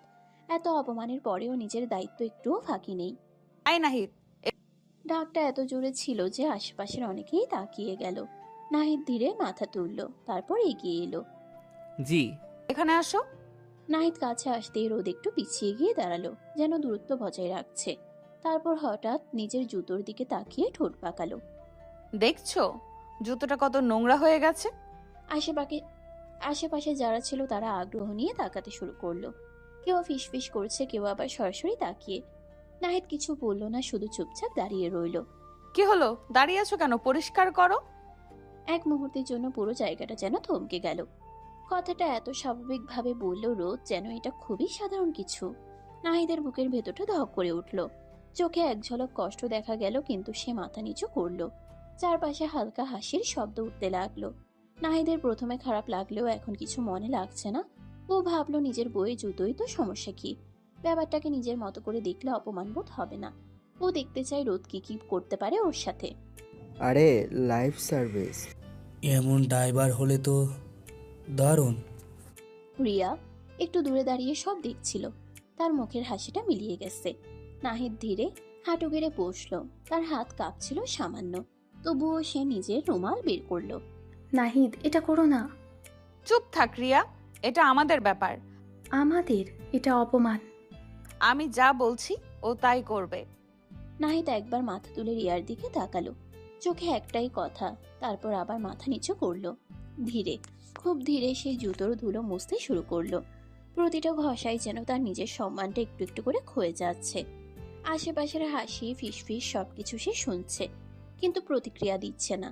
সবকিছুর মধ্যেও বারবার এটা মাথায় নিয়ে আসতে চাচ্ছে, নিজের বইয়ের জুতা পরিষ্কার করলে তেমন কিছুই হয় না। কিন্তু এই ব্যাপারটাও খারাপ লাগছে। নিজের প্রতি রোদ তো সবাইকে বলে নিজে ওর বোর। রোদের চোখ নাহিদের উপর স্থির, তার মুখে কঠোরতা, কিন্তু চোখের ভিতরে অদ্ভুত একটা অস্থিরতা। রিয়া এগিয়ে এলো। তুই এটা থামাবি না আমি থামাবো? তুই কিছুই করবি না। আমি করব। রিয়া হঠাৎ নিচু হয়ে নাহিদের হাত ধরে ফেলল। নাহিদ রিয়ার দিকে তাকালো, মাথা নাড়িয়ে সরে যাওয়ার ইচ্ছা সারা করলো। ওর কাজও শেষ করে তারপর উঠবে, কিন্তু রিয়া নাহিদের ইশারায় কোনো কাজই দিল না। আরো রেগে গেল রিয়া। এবার ওর রাগ লাগছে নাহিদের উপর। এই ছেলে কি দিয়ে তৈরি? এত অপমানের পরেও এত কিছু সহ্য করছে কেন? ওঠো। না রিয়া প্লিজ। না, এটা আমি হতে দেব না। হাত ছাড়ো ওর। তুই আর যা করছিস, এটা তুই না রোদ। আমি ঠিকই আছি, সমস্যা তোর। সমস্যা আমার না, সমস্যা তোর অহংকার। কথাটা যেন সরাসরি গিয়ে লাগলো রোদের ভেতরে। এক মুহূর্তের জন্য সে চুপ হয়ে গেল। এই সুযোগে নাহিদ ধীরে হাতটা সরিয়ে নিল। সে উঠে দাঁড়ালো। তার চোখে পানি নেই, কিন্তু ভেতরের ভাঙনটা স্পষ্ট। হয়ে গেছে। প্রশ্নটা এত স্বাভাবিক ছিল যে আশেপাশের অনেকেই চুপ হয়ে গেল। রোদ কিছু বলল না। প্রথমবারের মতো সে উত্তর খুঁজে পেল না। নাহিদ ঘুরে হাঁটা দিল। শুধু রিয়ার চোখে পানি চলে এলো। তুই আজ ওকে না, নিজেকেই ছোট করলি রোদ। একদিন পস্তাবি এগুলো ভেবে, দেখে নিস। রোদ স্থির হয়ে দাঁড়িয়ে রইল। একটা ঢোক গিলল। কেন জানি খারাপ লাগছে এখন। কারণটা কি? ওকে একটু বেশি বেশি করে ফেলছে? এত জিদ রাগ কাজ করছে কেন নিজের ভিতর? রাতটা আজ অদ্ভুতভাবে ভারী লাগছে। শহরের আলো ঝলমলে রাস্তাগুলো পেরিয়ে গাড়িটা থামলো রিকিদের বাড়ির সামনে। বড় গেট। ভেতরে ঢুকতেই লাইটে ঝলসে ওঠা এক আলাদা জগৎ, হাসি, গান আর কোলাহল। রোদ আয়নার দিকে একবার নিজেকে দেখে নিল। পাশে বসা নাহিদের দিকে একবারও তাকালো না। চলো। নাহিদ চুপচাপ দরজা খুলে নামলো। ভেতরে ঢুকতেই সবাই রোদকে ঘিরে ধরলো। অভ্যর্থনা, প্রশংসা। আর নাহিদ, সে ধীরে ধীরে এক কোণে গিয়ে দাঁড়ালো।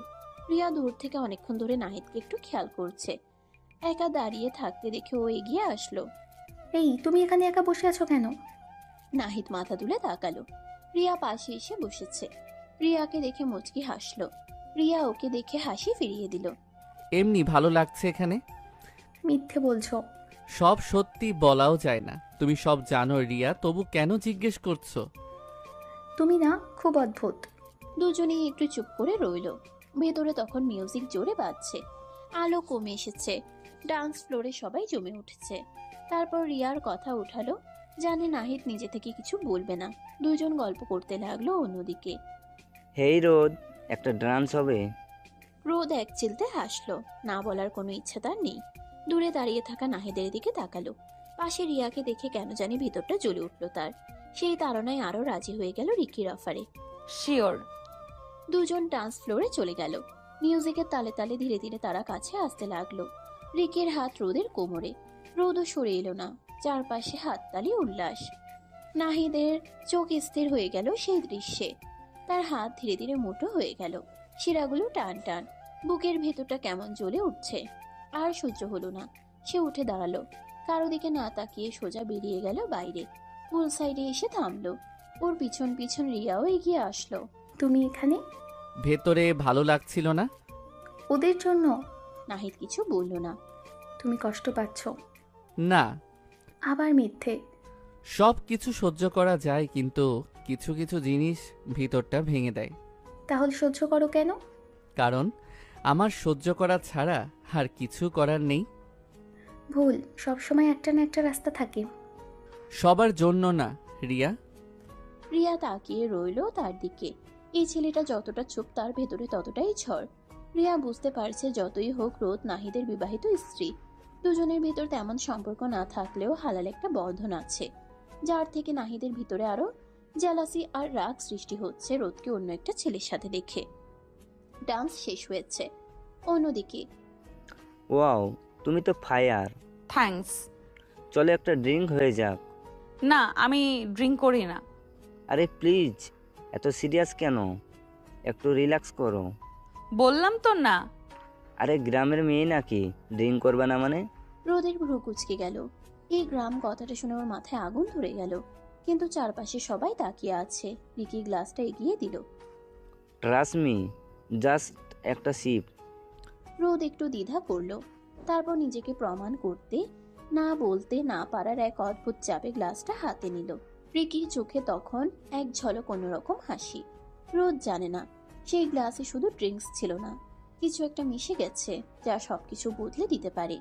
রোদ ধীরে গ্লাসটা ঠোঁটে তুলল, ঢকঢক করে গিলে নিল।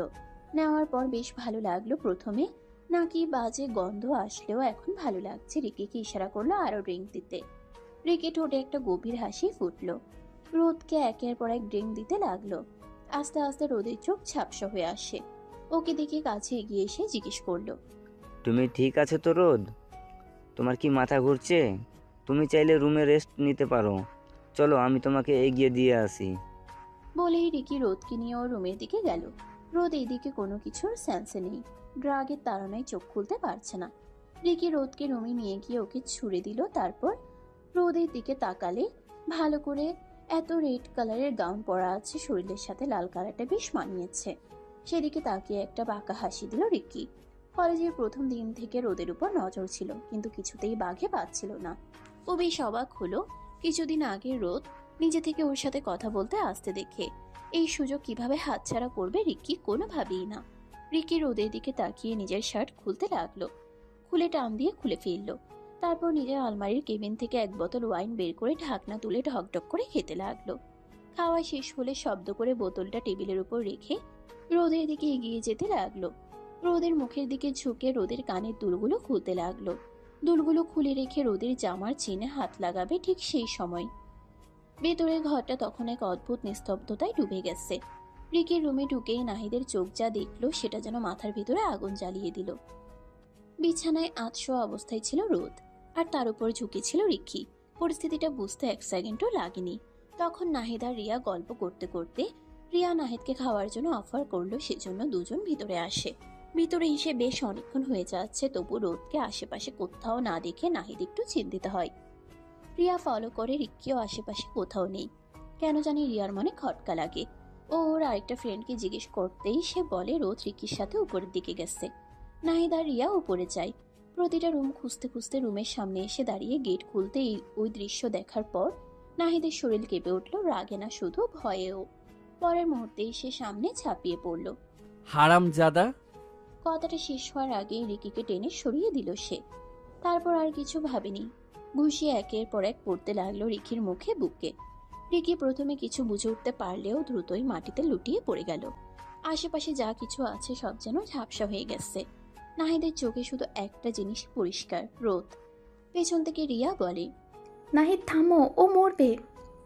শেষমেশ রিয়াই গিয়ে নাহিদের হাত শক্ত করে টেনে সরালো।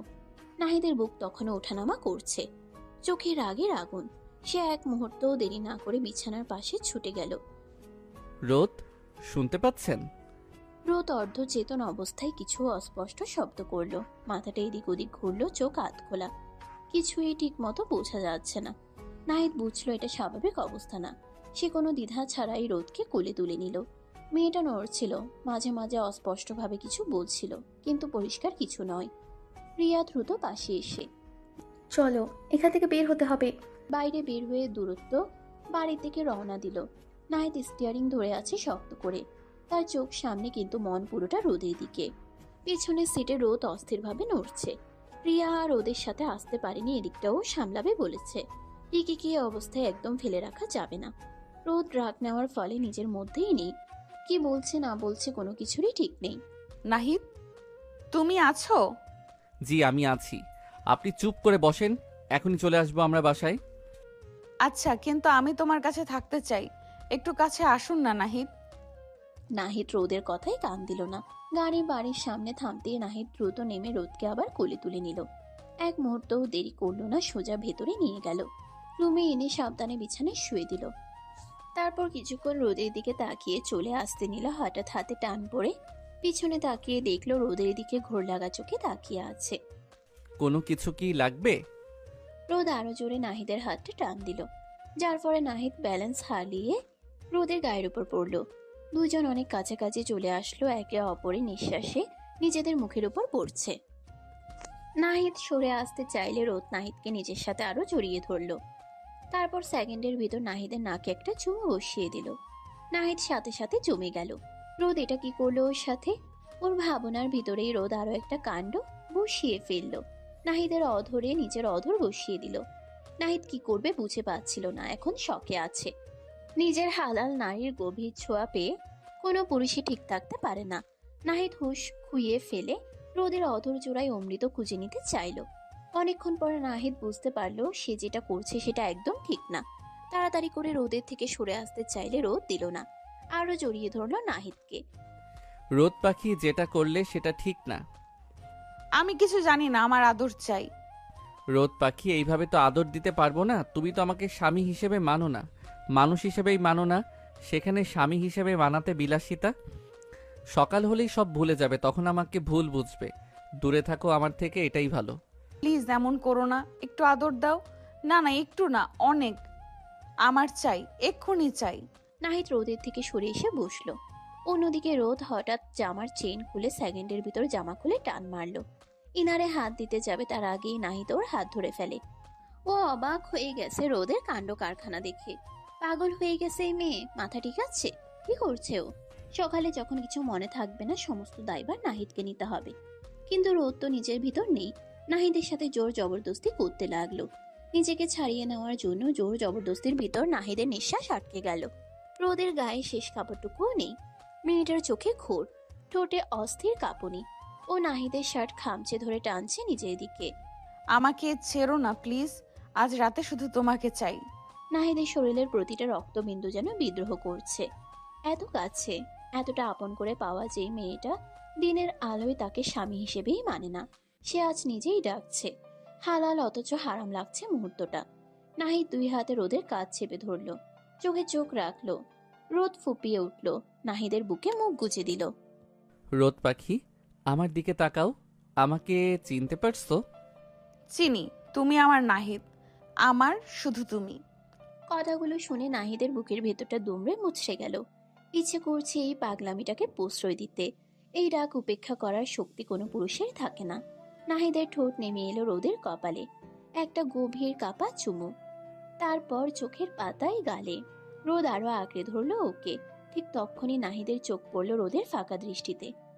ওর ঠোঁটে হাসি, কিন্তু চোখে কোনো বোধ নেই। ড্রাগের ঘোরে ডুবে থাকা একটা শরীর। মনটা কোথায় কে জানে। নাহিদের সমস্ত শরীর ঝাঁকি দিয়ে উঠল। সে ঝট করে রোদের থেকে 1 ইঞ্চি দূরে সরে গেল। 2 হাতে রোদের মুখটা তুলে ধরল। এই রোদ না, আমার রোদ পাখি না। আমার বউ যখন আমাকে পূর্ণ হুঁশে পূর্ণ সম্মতিতে ডাকবে, সেদিন আমি 1 পাও সরব না। কিন্তু আজ না, আজ তুমি না, আর আমি তোমার দুর্বলতার সুযোগ নিতে পারবো না। তাহলে রিকি আর আমার মধ্যে পার্থক্য কি থাকলো? কেন সরিয়ে দিচ্ছ? আমি তো তোমারই। নাহিদ চোখ বন্ধ করে নিজেকে শক্ত করলো। তারপর পাশে পড়ে থাকা চাদরটা টেনে রোদকে জড়িয়ে দিল। মেয়েটা বাধা দিতে চাইলো, ধস্তাধস্তি করলো। নাহিদ জোর করলো না, শুধু 2 হাতে শক্ত করে জড়িয়ে ধরে রাখলো। একটা ঝড়কে বুক দিয়ে ঠেকাচ্ছে। আমি আছি রোদ পাখি, এই যে তোমার পাশেই আছি, কিন্তু তোমাকে ছোবো না। আজ না, সকালে যখন তোমার চোখে ঘোর থাকবে না, ঘৃণা থাকবে না, তখন যদি বলো কাছে এসো, সেদিন এই নাহিদকে আর আটকাতে পারবে না। কথা দিলাম। চাদরটা রোদের গা থেকে বারবার সরে যাচ্ছে। মেয়েটা অবুঝের মতো নাহিদের শার্ট খামচে ধরে নিজের দিকে টানছে। দুজনে নিঃশ্বাস মিশে যাচ্ছে একে অপরের সাথে। ঘরের বাতিটা কমালো। বাইরে ঝিঝির ডাক ছাড়া আর কোনো শব্দ নেই। এত দূরে কেন তুমি? আমি তো আগুন হয়ে যাচ্ছি, একটু ছুঁয়ে দাও না। নাহিদের চোয়াল শক্ত হয়ে এলো। রোদের গরম নিঃশ্বাস ওর গলায় পড়ছে। মেয়েটার ঠোঁট ওর চোয়ালে, গলায় এলোমেলো চুমু আঁকছে। নাহিদের শরীর বিদ্রোহ করছে। এই সেই মেয়ে যাকে একদিন হালাল করে নিজের করে নিয়েছিল, অথচ কখনো কাছে পাইনি। আজ সেই মেয়ে নিজে থেকে ডাকছে। নাহিদ 1 হাতে রোদের কোমর জড়িয়ে ধরল, অন্য হাতে ওর এলোমেলো চুলগুলো কানের পাশে গুজে দিল। ওদের মাঝে 1 সুতো ফাঁকও নেই। নাহিদের ঠোঁট নেমে এলো রোদের কপালে। দীর্ঘ কাপা একটা চুমু, তারপর ভেজা চোখের পাতায়, গাল বেয়ে নেমে থুতনিতে। প্রতিটা ছোঁয়ায় নাহিদ বলতে চাইছে, আমি আছি। এই যে ধরেছি, ছাড়বো না। কিন্তু রোদ সুযোগ পেয়ে নাহিদের ঠোঁটে ঠোঁট চেপে ধরল। 1 সেকেন্ড, 2 সেকেন্ড, নাহিদের পৃথিবী থমকে গেল। মাথার ভেতর 1000টা ঘন্টা বাজছে। ও সাড়া দিয়ে ফেলল। 2 হাতে রোদের মুখটা ধরে আরো গভীর করে নিল চুমুটাকে, যেন এতদিনের সব তৃষ্ণা মিটিয়ে নিচ্ছে। কিন্তু পর মুহূর্তেই রোদের ফাঁকা চোখ জোড়া দেখে নাহিদের বুকটা ধক করে উঠল। এই চোখে প্রেম নেই, আছে শুধু ঘোর। এই ঠোঁট ডাকছে, কিন্তু মনটা জানে না কাকে ডাকছে। নাহিদ ঝটকা দিয়ে নিজের ঠোঁট সরিয়ে নিল। হাঁপাচ্ছে, কপালে বিন্দু বিন্দু ঘাম। না রোদ পাখি, এভাবে না। আজ তুমি না, আমি রিকি না, যে তোমার এই অবস্থার সুযোগ নেব। তাহলে কেন বিয়ে করলে? কেন বলো ভালোবাসো? এখন দূরে কেন ঠেলছো? নাহিদ রোদকে বুকের সাথে শক্ত করে চেপে ধরল। মেয়েটা ছটফট করছে, নাহিদ ছাড়ছে না। ওর চুলে মুখ গুজে রোদের ছটফটানি থামছেই না। নাহিদের বুকের শার্ট খামচে ধরে ও ফুপিয়ে উঠছে বারবার। কেন দূরে সরাও? আমি তো তোমারই, শুধু তোমার। নাহিদের চোয়াল শক্ত। সারা রাত নিজের সাথে যুদ্ধ করেছে, কিন্তু রোদের চোখের ঘোরটা এখন আর পুরো নেশার মতো লাগছে না। কান্না, অভিমান আর একটা তীব্র আকুতি মিশে আছে সেখানে। মেয়েটার ড্রাগের জন্য টলমল করছে না, করছে নাহিদের জন্য। নাহিদ 2 হাতে রোদের মুখটা তুলল, কপালে কপাল ঠেকালো। দুজনের গরম নিঃশ্বাস এক হয়ে যাচ্ছে। রোদ পাখি, শেষবার জিজ্ঞেস করছি, তুমি জানো আমি কে? কি চাইছো তুমি? জানি তুমি আমার নাহিদ, আমার স্বামী। আমি তোমাকে চাই, আজ এখন পুরোটা। আর কোনো দেওয়াল রেখো না আমাদের মাঝে। রোদ 2 হাতে নাহিদের গলা জড়িয়ে ধরল। ঠোঁট কাঁপছে। এবার আর নাহিদ নিজেকে আটকালো না। এতদিনের উপোস, এতদিনের অপমান, এতদিনের দূরত্ব সব এক মুহূর্তে ভেঙে গেল। ও ঠোঁট নেমে এলো রোদের ঠোঁটে। এই চুমুতে আর দ্বিধা নেই, পাপবোধ নেই। আছে শুধু অধিকার, অভিমান আর উন্মাদ ভালোবাসা। রোদও সমান তালে সাড়া দিল। নখ বসিয়ে দিল নাহিদের পিঠে। চাদরটা কখন গা থেকে সরে গেছে দুজনেরই খেয়াল নেই। বাইরের পৃথিবীর কিছু খেয়াল নেই। ঘরের ভেতর তখন শুধু 2টো মানুষ, 2টো শরীর, আর বছরের পর বছর জমে থাকা তৃষ্ণা। স্বামী স্ত্রীর মধ্যে যে গোপন বোঝাপড়া হয়। নাহিদ রোদের বুকে গলায় একের পর এক চুমু খেতে লাগলো পাগলের মতো। রোদ তাকে সম্পূর্ণভাবে সাড়া দিচ্ছে। নাহিদ রোদের বুকে মুখ গুজে দিল। আস্তে আস্তে একে অপরের একদম কাছে আসলো। দুজন দুজনের ভিতরে মিশে গেল। সকাল 7:45। ঘুম ভাঙতেই রোদের মাথাটা ঝিম ধরে গেল। কাল রাতের কিছুই মনে নাই। শেষ মনে আছে রিকির হাতে ড্রিঙ্কের গ্লাস, তারপর শূন্য। চোখ মেলেই বুঝলো গায়ে চাদর ছাড়া কিছু নাই। আতঙ্কে পাশে তাকালো। নাহিদ খালি গায়ে শুয়ে আছে, এক হাত এখনো ওর কোমরের কাছে, মাথার বেস্তর বিস্ফোরণ। রিকি তো ড্রিঙ্কে কিছু মিশাইছিল, ও অজ্ঞান হয়ে গেছিল। আর এই লোকটা? নাহিদ, রোদ পাখি, কি হয়েছে আপনার? ঘর কাঁপানো চিৎকারে নাহিদ ধর্মর করে উঠল। রোদ চাদরটা বুকের সাথে পেঁচিয়ে ছিটকে সরে গেল, চোখে আগুন, গলায় বিষ। কি হয়েছে মানে? নিজের চেহারাটা আয়নায় দেখেছো? শেষ পর্যন্ত আসল রূপটা দেখিয়েই দিলা, তাই না? আমি হুঁশে ছিলাম না, আর তুমি সুযোগ বুঝে এত বড় কাজটা করে ফেললে। নাহিদের মুখটা কাগজের মতো সাদা হয়ে গেল। কাল সারা রাত জেগে পাহারা দিছে, একবারও ছই নাই। উল্টা রোদই পাগলামি করছে, এখন সব উল্টা। আমি তো জানতাম গরিবের ছেলে, লোভ তো শরীরে থাকবে। বড় লোকের মেয়ে বিয়ে করছো, ভাবছো শরীরটাও ফ্রিতে পাবা। আমি অজ্ঞান আর তুমি? ছি, তোমারে দেখলেও আমার বমি আসতেছে এখন। রোদ শোনেন, আমার কোনো দোষ নাই। কাল রাতে আপনি নিজেই, আমি তো মানা করছিলাম বারবার, আপনি শোনেন নাই, উল্টা আমারে। কথাটা শেষ করতে পারলো না। নিজের কানে কথাগুলো কেমন ঠেকলো। এই মুহূর্তে কৈফিয়ত দিলে কি হবে? যে মানুষটা বিশ্বাসই করে না, তার কাছে সত্যটাও মিথ্যা লাগবে। আর তাছাড়া হালাল তো বিয়ে করা বউ, ছোঁয়াটা হারাম ছিল না, কিন্তু পরিস্থিতি তো হারাম করে দিছে সব। ভুলটা আমারই। কেন কাছে আসলাম? রিকির ওই নরক থেকে টাইনা আনছি, বাসায় না এনে রিয়ার কাছে থুয়ে গেলেই পারতাম, হাসপাতালে নিলেই পারতাম। আমি কেন আনলাম? কেন এক ঘরে থাকলাম? দূরে সরে যাওয়াই ভালো ছিল। গরিবের এত সাহস মানায় না। এখন এই দায় আমার, সারা জীবন এই দায় বইতে হবে। মাথাটা ফেটে যাচ্ছে নাহিদের, রাগ ধপধপ করতেছে, চোখের সামনে সব ঝাপসা। ঠিক তক্ষণি রোদ আবার বিষ ঢাললো। কি সাফাই গাইতে আসছো? চরিত্রহীন লম্পট, বউ বউ করো মুখে আর তলে তলে শরীর খোঁজো। তোমার মতো ছোট লোক আমি দুইটা দেখি নাই। টাকার জন্য বিয়ে করেছো, এখন শরীরের জন্য মারতেছো? লজ্জা করে না? শিক্ষা দীক্ষা কিছু নাই? বস্তির কালচার নিয়ে আসছো আমার বিছানায়। এক টানা বলে গেল রোদ, থামলো না, দম নিল না। প্রতিটা শব্দ নাহিদের আত্মাটারে ছিঁড়ে ফেলতেছে। নাহিদ শুধু তাকাইয়ে রইল, চোখে পানি নাই, পাথর হয়ে গেছে চোখ। অপমানে, নিজের উপর রাগে, অসহায়ত্বে একটা শব্দ আর করলো না। করলে যদি ভেঙে পড়ে? পুরুষ মানুষের যে ভাঙতে নাই। আমার সামনে আর এক সেকেন্ডও দাঁড়াবা না, ঘেন্না লাগতেছে।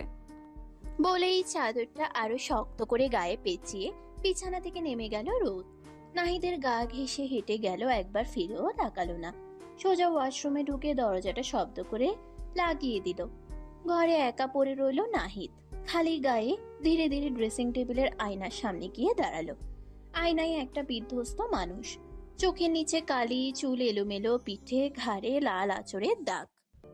কাল রাতে রোদ দিছে এই দাগ, পাগলের মতো আঁকড়ে ধরার সময়। কিন্তু সেটা তো আর বলা যাবে না, বললে বিশ্বাস করবে কে? নিজের প্রতিবিম্বের দিকে তাকিয়ে তেতো হাসি হাসলো নাহিদ। এই তুই নাহিদ? এই তোর আসল রূপ?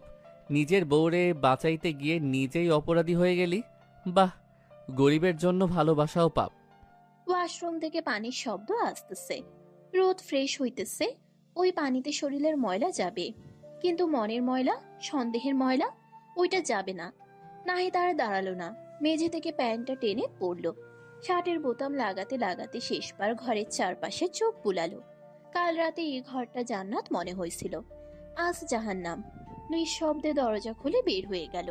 পিছনে পড়ে রইল একটা ভাঙা সকাল, একটা ভাঙা বিশ্বাস, আর একটা মানুষ যে চিৎকার করে বলতে পারলো না আমি নির্দোষ। ওয়াশরুমের আয়নার সামনে দাঁড়িয়ে আছে রোদ। শাওয়ারের পানি গা বেয়ে পড়তেছে, কিন্তু মাথার ভেতরটা পুড়তেছে রাগে। অথচ শরীরে কোনো ব্যথা নাই, কোনো জোরের চিহ্ন নাই, শুধু শুধু একটা অচেনা স্মৃতি, যেখানে ও নিজেই কাকে যেন বলতেছে। আর ছিল না, কারে বলছিল? নাহিদকে? না, হতে পারে না। কলটা আরো জোরে ছেড়ে দিল রোদ, যেন পানি দিয়ে স্মৃতিটা ধুয়ে ফেলতে চায়। দুপুরে রিয়া বাড়িতে আসলো। এসে রোদের রুমে গিয়ে দেখলো বিছানায় শুয়ে আছে। রিয়া হাতে থাকা ট্যাপটা বিছানায় রেখে রোদের সামনে এসে দাঁড়ালো। এসে আগে নাহিদকে খুঁজছে, কিন্তু পাইনি। তারপরে জানতে পারলো নাহিদ গ্রামে গিয়েছে, তার মানে কিছু একটা হইছে। সেই ভেবেই রোদের সাথে কথা বলতে এসেছে, যদি আবার রোদের সাথে কথা বলার কোনো ইচ্ছা নাই ওর। রোদ, এখন তোর কি অবস্থা? মাথা ঠিক হয়েছে? অবস্থা? আমার অবস্থা তো ওই ছোট লোকটাই খারাপ করে দিছে। কি অবস্থা জানতে আসছিস? কাল রাতে রিকি তোর সাথে কি করতে যাচ্ছিল কিছু মনে আছে বল? হালকা হালকা ড্রিঙ্ক করার পর কি হয়েছে মনে নাই আমার। মাথা ঝিমঝিম করছিল, তারপর সব ফাঁকা। তাহলে সিসিটিভি ক্যামেরা দেখ। দেখ রিকি তোর ড্রিঙ্কে ড্রাগ মিশিয়ে দিয়েছিল, তোর সাথে জবরদস্তি রেপ করার ধান্দায় ছিল। রুমে নিয়ে গিয়েছিল, কিন্তু নাহিদ ঠিক সময় গিয়ে বাঁচিয়ে দিয়েছে তোকে। না গেলে কি হতো বুঝছিস? ভিডিও চালালো রিয়া। রিকি ড্রিঙ্কে গুঁড়া মিশাচ্ছে, রোদকে টেনে উপরে নিচ্ছে, রুমে জামা টানছে, সব স্পষ্ট। তারপর নাহিদের ঢোকা, রিকিকে মারা, রোদকে কোলে করে বের করা। রোদ দেখলো হাত কাঁপছে কিন্তু মুখ শক্ত। হ্যাঁ, বাঁচায় তারপর নিজের ফায়দা লুটছে। ছোট লোকের বাচ্চা। আমার শরীরের নজর ছিল, সুযোগ পেয়ে সেটা লুটে নিছে। মানে তোদের মধ্যে কাল রাতে তাহলে কিছু হয়েছে? তো আমি তোকে মিথ্যা বলতেছি? ওই খ্যাত বেয়াদব সুযোগ নিছে। আমি ওরে ছাড়বো না, মামলা করব। আমার জীবন নষ্ট করে দিছে। রোদ, মাথা ঠিক আছে তোর? ওইটা তো তোর বর, নিজের জামাই তোরে ছুঁয়েছে। আর তুই যে অবস্থায় ছিলি, তোকে কি ড্রাগ দিয়েছিল তোর কোনো আন্দাজ আছে? নাহিদ তোকে বাঁচালো, তোর সম্মান রক্ষা করলো, আর তোর ভাবনা এখনও বদলায়নি ওর উপর থেকে। ওর উপর দোষারোপ করছিস এখনও। যেখানে তোদের ভিতরে যেটা হয়েছে সেটা ন্যাচারাল হাজব্যান্ড ওয়াইফের মধ্যে হয়। নাহিদ তো তোকে যথেষ্ট সম্মান করে। নাহিদের জায়গায় অন্য কোনো ছেলে হলে এতদিনে এভাবে চুপ থাকতো না, ধৈর্য ধরতো না। আর তুই ওর সাথে যা বিহেভ দিস, তবু মুখ বুঝে সহ্য করে। কি বলতে চাচ্ছিস কি তুই? রিকি তোকে স্প্যানিশ ফ্লাই টাইপের একটা ড্রাগ দিয়েছিল, ডার্ক ওয়েবে বেচে এগুলো। এই জিনিস শরীরে গেলে হুঁশ থাকে না, শুধু শরীর জ্বলে, ব্রেন কাজ করে না। সামনে যাকে পায় তাকেই আঁকড়ে ধরে, শারীরিক টান চলে আসে। তুই নিজের ইচ্ছে না, ড্রাগের ঘরে নাহিদকে কাছে টেনে নিয়েছিস, বুঝেছিস? ও তো তোকে 1000 বার মানা করেছে, সরিয়ে দিতে চেয়েছে, তুই ছাড়িসনি। রিয়া থামলো, রোদের মুখের দিকে তাকালো। আশা করলো মেয়েটা এবার বুঝবে, ভাঙবে, কাঁদবে, কিন্তু রোদ উল্টা মুখ ছামটা দিল। তো ড্রাগ দিছে বলে ওর 7 খুন মাফ? আমার স্বামী বলে আমার অজ্ঞান শরীর ভোগ করতে পারবে? আমি তো হুঁশে ছিলাম না। এটা রেপ, রেপ, বুঝছিস? তোর নাহিদ ভাই একটা রেপিস্ট, খ্যাত, ছোট লোক, জানোয়ার। ছি রোদ, তোর ওপর ঘেন্না লাগছে আমার, জাস্ট ঘৃণা করছে। তুই আমার বান্ধবী, বেস্ট ফ্রেন্ড ভাবতেও লজ্জা লাগছে। পস্তাবি তুই। তুই এটা বিশ্বাস করিস যে মানুষটা তোকে বাঁচালো সারা রাত? চুপ, একদম সাফাই গাইবি না। তুই ওর দলে? বেশ, থাক তুই ওরে নিয়েই। আমার চোখের সামনে থেকে যা, দুটোই আমার শত্রু। রিয়া আর একটা কথাও বলল না, শুধু ট্যাবটা নিয়ে দরজার দিকে হাঁটা দিল। যাওয়ার আগে একবার পিছন ফিরল। তুই আজ একটা মানুষকে মেরে ফেললি রোদ, নাহিদকে না, তোর নিজের ভেতরের মানুষটাকে। যেদিন সত্যি বুঝবি, সেদিন আয়না নিজের মুখ দেখতে পারবি না। ঘরটা নিস্তব্ধ। রিয়া চলে যাওয়ার পর দরজাটা এখনো হালকা কাঁপছে। রোদ বিছানার এক কোণে গুটিসুটি মেরে বসে আছে, চাদরটা এখনো গায়ে জড়ানো। মাথার ভিতর রিয়ার কথাগুলো হাতুড়ি পেটাচ্ছে। ড্রাগের ঘরে তুই নিজের জামাই সারা রাত মানা করছে।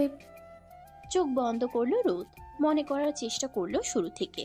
পার্টি, রিকির হাসি, ড্রিঙ্কের গ্লাস, তারপর মাথা ছিমছিম, সিঁড়ি, রিকির হাত, তারপর একটা ঝড় নাহিদের কোলে করে নিয়ে বাড়িতে আসলো। তারপর ফ্ল্যাশব্যাক আসছে টুকরো টুকরো। ও নিজেই নাহিদের শার্ট খামছে ধরছে, ছেড়ো না বলছে, নাহিদ সরাই দিচ্ছে। রোদ পাখি, এটা ঠিক না। ও আবার জড়াই ধরছে, চুমু ওই দিছে প্রথমে। নাহিদের ঠোঁট কাঁপছিল, বুকের ভেতরটা ধক করে উঠল রোদে। ও তো চাইলেই প্রথম দিন থেকে আমাকে ছুতে পারতো। বিয়ে করা বউ আমি, জোর করতে পারতো। কত রাত আমি এক ঘরে ও সোফায়, কতবার আমি অপমান করেছি, গরিবের বাচ্চা বলেছি। তাও তো একটা আঙুল দিয়েও ছোঁয় নাই, সহ্য করেছে। আর কাল তো আমি নিজেই ড্রাগের জন্য শরীর জ্বলতেছিল, আমি তো নিজেই ওকে টেনে নিছি। আরেকটা কথা মনে পড়ল, নাহিদ ফিসফিস করে বলছিল, আজ তুমি না, আমি রিকি না যে তোমার এই অবস্থার সুযোগ নেব। বারবার সরাইয়ে দিছিল ওরে। শেষ পর্যন্ত যখন আর পারে নাই, তখনও ওর চোখে অপরাধ বোধ ছিল। ও তো পুরুষ মানুষ, আর আমি ওর বউ, হালাল। তাও ও আটকাতে চাইছিল, আর আমি কি করলাম? সকালে উঠে ওরে জানোয়ার বানিয়ে দিলাম। অহংকারে পর্দাটা আস্তে আস্তে সরে যাচ্ছে, নিচ থেকে বের হয়ে আসছে কুৎসিত সত্যিটা। ভুলটা ওর, পুরোটাই ওর। আমি এটা কি করলাম? রাগ হলো প্রচন্ড রাগ, নিজের উপর, নিজের অহংকারের উপর, বড়লোকি ইগোর উপর। তুই কে রে রোদ? কি ভাবিস নিজেরে? একটা মানুষ তোরে পাগলের মতো ভালোবাসলো, তুই তারে জুতার তলায় রাখলি? আর বসে থাকতে পারলো না, চাদরটা ফেলে দিয়ে আলমারি থেকে একটা 3 পিস টেনে পড়লো, চুলটা হাত খোপা করলো, দৌড়ে নিচে নামলো। খালা, নাহিদ কই? নাহিদ ভাই কই? ভাইজান তো সকালে ব্যাগ লইয়া বার হইয়া গেছে আপা, হইল গ্রামে যাইব। গ্রামে? বুকটা মোচড় দিয়ে উঠলো রোদের। আর 1 সেকেন্ডও দেরি করলো না, পার্সটা হাতে নিয়ে গেটের দিকে দৌড় দিল। ড্রাইভার গাড়ি মুছতেছিল।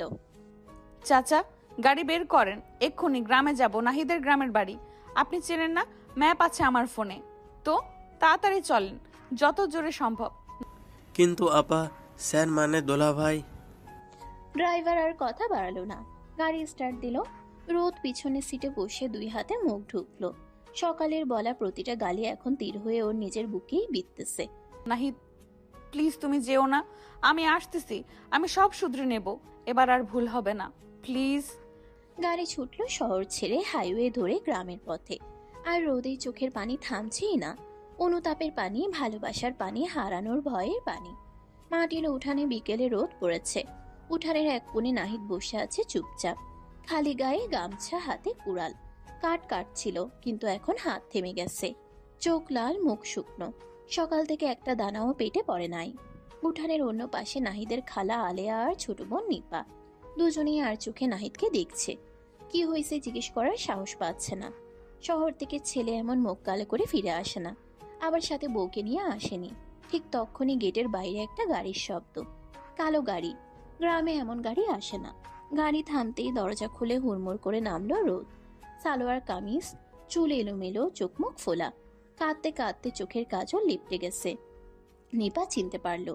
খালা, ওই দেখো ভাবি, শহরের ভাবি আসছে। ও মা, বৌমা এমনি হুট করে? নাহিদ শব্দ শুনে মুখ তুলল। রোদকে দেখে ওর হাত থেকে কুড়ালটা পড়ে গেল। বিশ্বাস করতে পারছে না, এই মেয়ে এখানে কেন? আরো অপমান করতে, আবার ছুরি মারতে? ভাবতে না ভাবতেই রোদ দৌড়ে আসলো। 1 সেকেন্ড, 2 সেকেন্ড, তারপর ঝাঁপিয়ে পড়লো নাহিদের বুকে। 2 হাতে গলা জড়াইয়ে ধরে হাউমাউ করে কেঁদে উঠল। নাহিদ, আমারে মাফ করে দাও প্লিজ, আমি ভুল করছি, অনেক বড় ভুল। পাথরের মতো দাঁড়িয়ে আছে। রোদের কান্না ওর বুকের পাঁজর ভেঙে দিচ্ছে। সকালের প্রতিটা গালি কানে বাজছে। আবার এই পাগলামি করা মেয়েটার গরম নিঃশ্বাসও টের পাচ্ছে বুকে। কোনটা সত্যি? আপনি আবার কেন আসছেন? যা বলার ছিল সব তো সকালেই বলে দিছেন। আমি রেপিস্ট, ছোট লোক, জানোয়ার, আর কি বাকি আছে? শেষবার মারতে আসছেন? মুখ তুলল, চোখে পানি, ঠোঁট কাঁপছে। 2 হাতে নাহিদের গাল ধরল। চুপ, একদম চুপ নাহিদ। ওইটা আমি ছিলাম না, ওইটা আমার অহংকার ছিল, আমার ভুল ছিল, আমার পাপ ছিল। তুমি আমারে বাঁচাইছো আর আমি তোমারে মেরে ফেলেছিলাম কথায়। আমারে শাস্তি দাও, মারো, কিন্তু আপনি বলবা না। আর আমি তোমার বউ, তোমার রোদ পাখি। উঠানের মাঝখানে দাঁড়িয়ে আলেয়া খালা আর নেপা হতভম্ব। শহরের মেম সাহেব মাটিতে দাঁড়িয়ে কাঁদতেছে। ওদের নাহিদের বুকে মাথা গুজে। খালা, ভাবি কান্দে কেন? ভাইয়া বকছে? না রে মা, ভাবি ভুল করছে, এখন মাপ চাইতে আসছে, আল্লাহ মুখ তুলে চাইছে। সকালে যারে ঘৃণা করলেন তারে এখন জড়ায়া ধরতেছেন কেন? আমি খেলনা না রোদ, গরিব বলে যখন খুশি লাথি মারবেন, যখন খুশি বুকে টানবেন। রোদ তাও নড়ে না, অভিমানে বুক ফেটে যাচ্ছে, শব্দ করে কেঁদে উঠল। হাঁটু ভেঙে বসতে গেল নাহিদের পায়ে। নাহিদ বিদ্যুৎ গতিতে উড়ে ধরে ফেলল, বুকে টেনে নিল। আর পারল না শক্ত থাকতে। রোদের চুলে মুখ গুজে দিল, গলাটা ভাঙা। তুমি জানো আমি কাল সারা রাত কেমনে কাটাইছি? তুমি ঘুমের ঘোরে আমারে জড়াইয়া ধরে কাঁদতেছিলে, ছেড়ো না বলতেছিলে। আমি দাঁত কামড়ে নিজেরে আটকায় রাখছি, কারণ তুমি ছিলা না। আর সকালে তুমি যখন বললে আমি সুযোগ নিছি, আমার মরতে ইচ্ছা করতেছিল পাখি। জানি, আমি সব জানি, রিয়া বলেছে। আমি মনে করছি তুমি ফেরেশতা নাহিদ, আর আমি শয়তান। আমারে মাফ করে দাও, আর কোনো দিন তোমারে অবিশ্বাস করব না। তুমি যা বলবে তাই, শুধু ছেড়ে যেও না। নাহিদের শার্ট খামচে ধরল। আলেয়া খালা এবার এগিয়ে আসলো, রোদের মাথায় হাত রাখলো। হয়েছে মা, হয়েছে, আর কান্দিস না, ছেলেটার বুক ফাটতেছে, মাফ করে দে বাপ। বউ ভুল করলে মাফ করতে হয়। ভাবি, তুমি থাকবা না আমাদের সাথে? আমি তোমার চুল বেঁধে দেব, গ্রামের সবাইরে দেখাবো আমার কি সুন্দর ভাবি। খালাম্মা, আমারে আপনার মেয়ে ভাববেন? আমি আপনার ছেলেরে কষ্ট দিছি, আমারে শাস্তি দেন, কিন্তু ঘর থেকে বের করে দিয়েন না। দূর পাগলি, তুই তো আমার মেয়ে। আয় ঘরে আয়, মুখ হাত ধুয়ে নে। সবাই মিলে ঘরে ঢুকলো। মাটির ঘর কিন্তু শান্তি আছে। খালা পিড়ি পেতে দিল, নিপা শরবত আনলো। রোদ এক চুমুকে শেষ করলো, চোখ তখনও নাহিদের দিকে। নাহিদ দরজায় হেলান দিয়ে দাঁড়িয়ে আছে, এক দৃষ্টিতে দেখছে ওরে। অভিমান কমে নাই পুরা, কিন্তু চোখে পানি চিকচিক করছে। খাওয়া দাওয়ার পর খালা নিপাকে নিয়ে পাশের ঘরে গেল। তোরা কথা বল, আমরা আসতেছি। ঘরে এখন শুধু দুজন, নীরবতা। শুধু টিনের চালে বৃষ্টির শব্দ। কখন যে আকাশ ভেঙে বৃষ্টি নামলো টের পাই নাই কেউ। নাহিদ ধীরে ধীরে এগিয়ে আসলো, রোদ উঠে দাঁড়ালো। দুজন দুজনের চোখে ডুবে গেল। কত কথা, কত ঝড়, কত ভুল, সব গলে যাচ্ছে এই ছাউনিতে। মাফ করছো? নাহিদ কিছু বলল না, শুধু এক টানে রোদকে বুকের সাথে মিশিয়ে নিল। কপালে কপাল ঠেকালো, নিঃশ্বাসে নিঃশ্বাস মিলে গেল। তোমারে মাফ না করে আমি কই যাব পাখি? তুমি আমার জান। বলেই রোদের ঠোঁটে ঠোঁট বসিয়ে দিল নাহিদ। দীর্ঘ গভীর তৃষ্ণার্ত একটা চুমু, যেন জন্ম জন্মের তৃষ্ণা মেটাচ্ছে। রোদও আঁকড়ে ধরলো ওরে, পিঠ খামছে ধরলো। চোখ দিয়ে পানি পড়ছে, এবার কষ্টের না, পাওয়ার আনন্দের। অনেকক্ষণ পর ঠোঁট ছাড়লো দুজন, কপালে কপাল ঠেকাইয়ে হাঁপাচ্ছে। আর কোনো দিন তোমারে কষ্ট দেব না, প্রমিস। আর আমি কোনোদিন তোমারে একা ছাড়বো না, প্রমিস। হাসলো প্রথমবার মন খুলে। বাইরে বৃষ্টি পড়ছে, টিনের চালে রিমঝিম শব্দ। আর ঘরের ভিতর দুটো ভাঙা মানুষ জোড়া লেগে গেল। সব অভিমান, সব ভুল, সব দূরত্ব ধুয়ে গেল সেই বৃষ্টিতে। দুইজন আরো একবার একে অপরের কাছে আসলো। এবার আর নেশার ঘুরে নয়, এবার সব জেনে নিজেদের ভালোবাসার প্রকাশ করলো একে অপরকে আঁকড়ে ধরে। প্রতি চুমুতে, প্রতিটা ছোঁয়া একে অপরের গায়ে মাখালো। গভীরভাবে আবার মিলিত হলো ভালোবাসার মাধ্যমে। সমাপ্ত।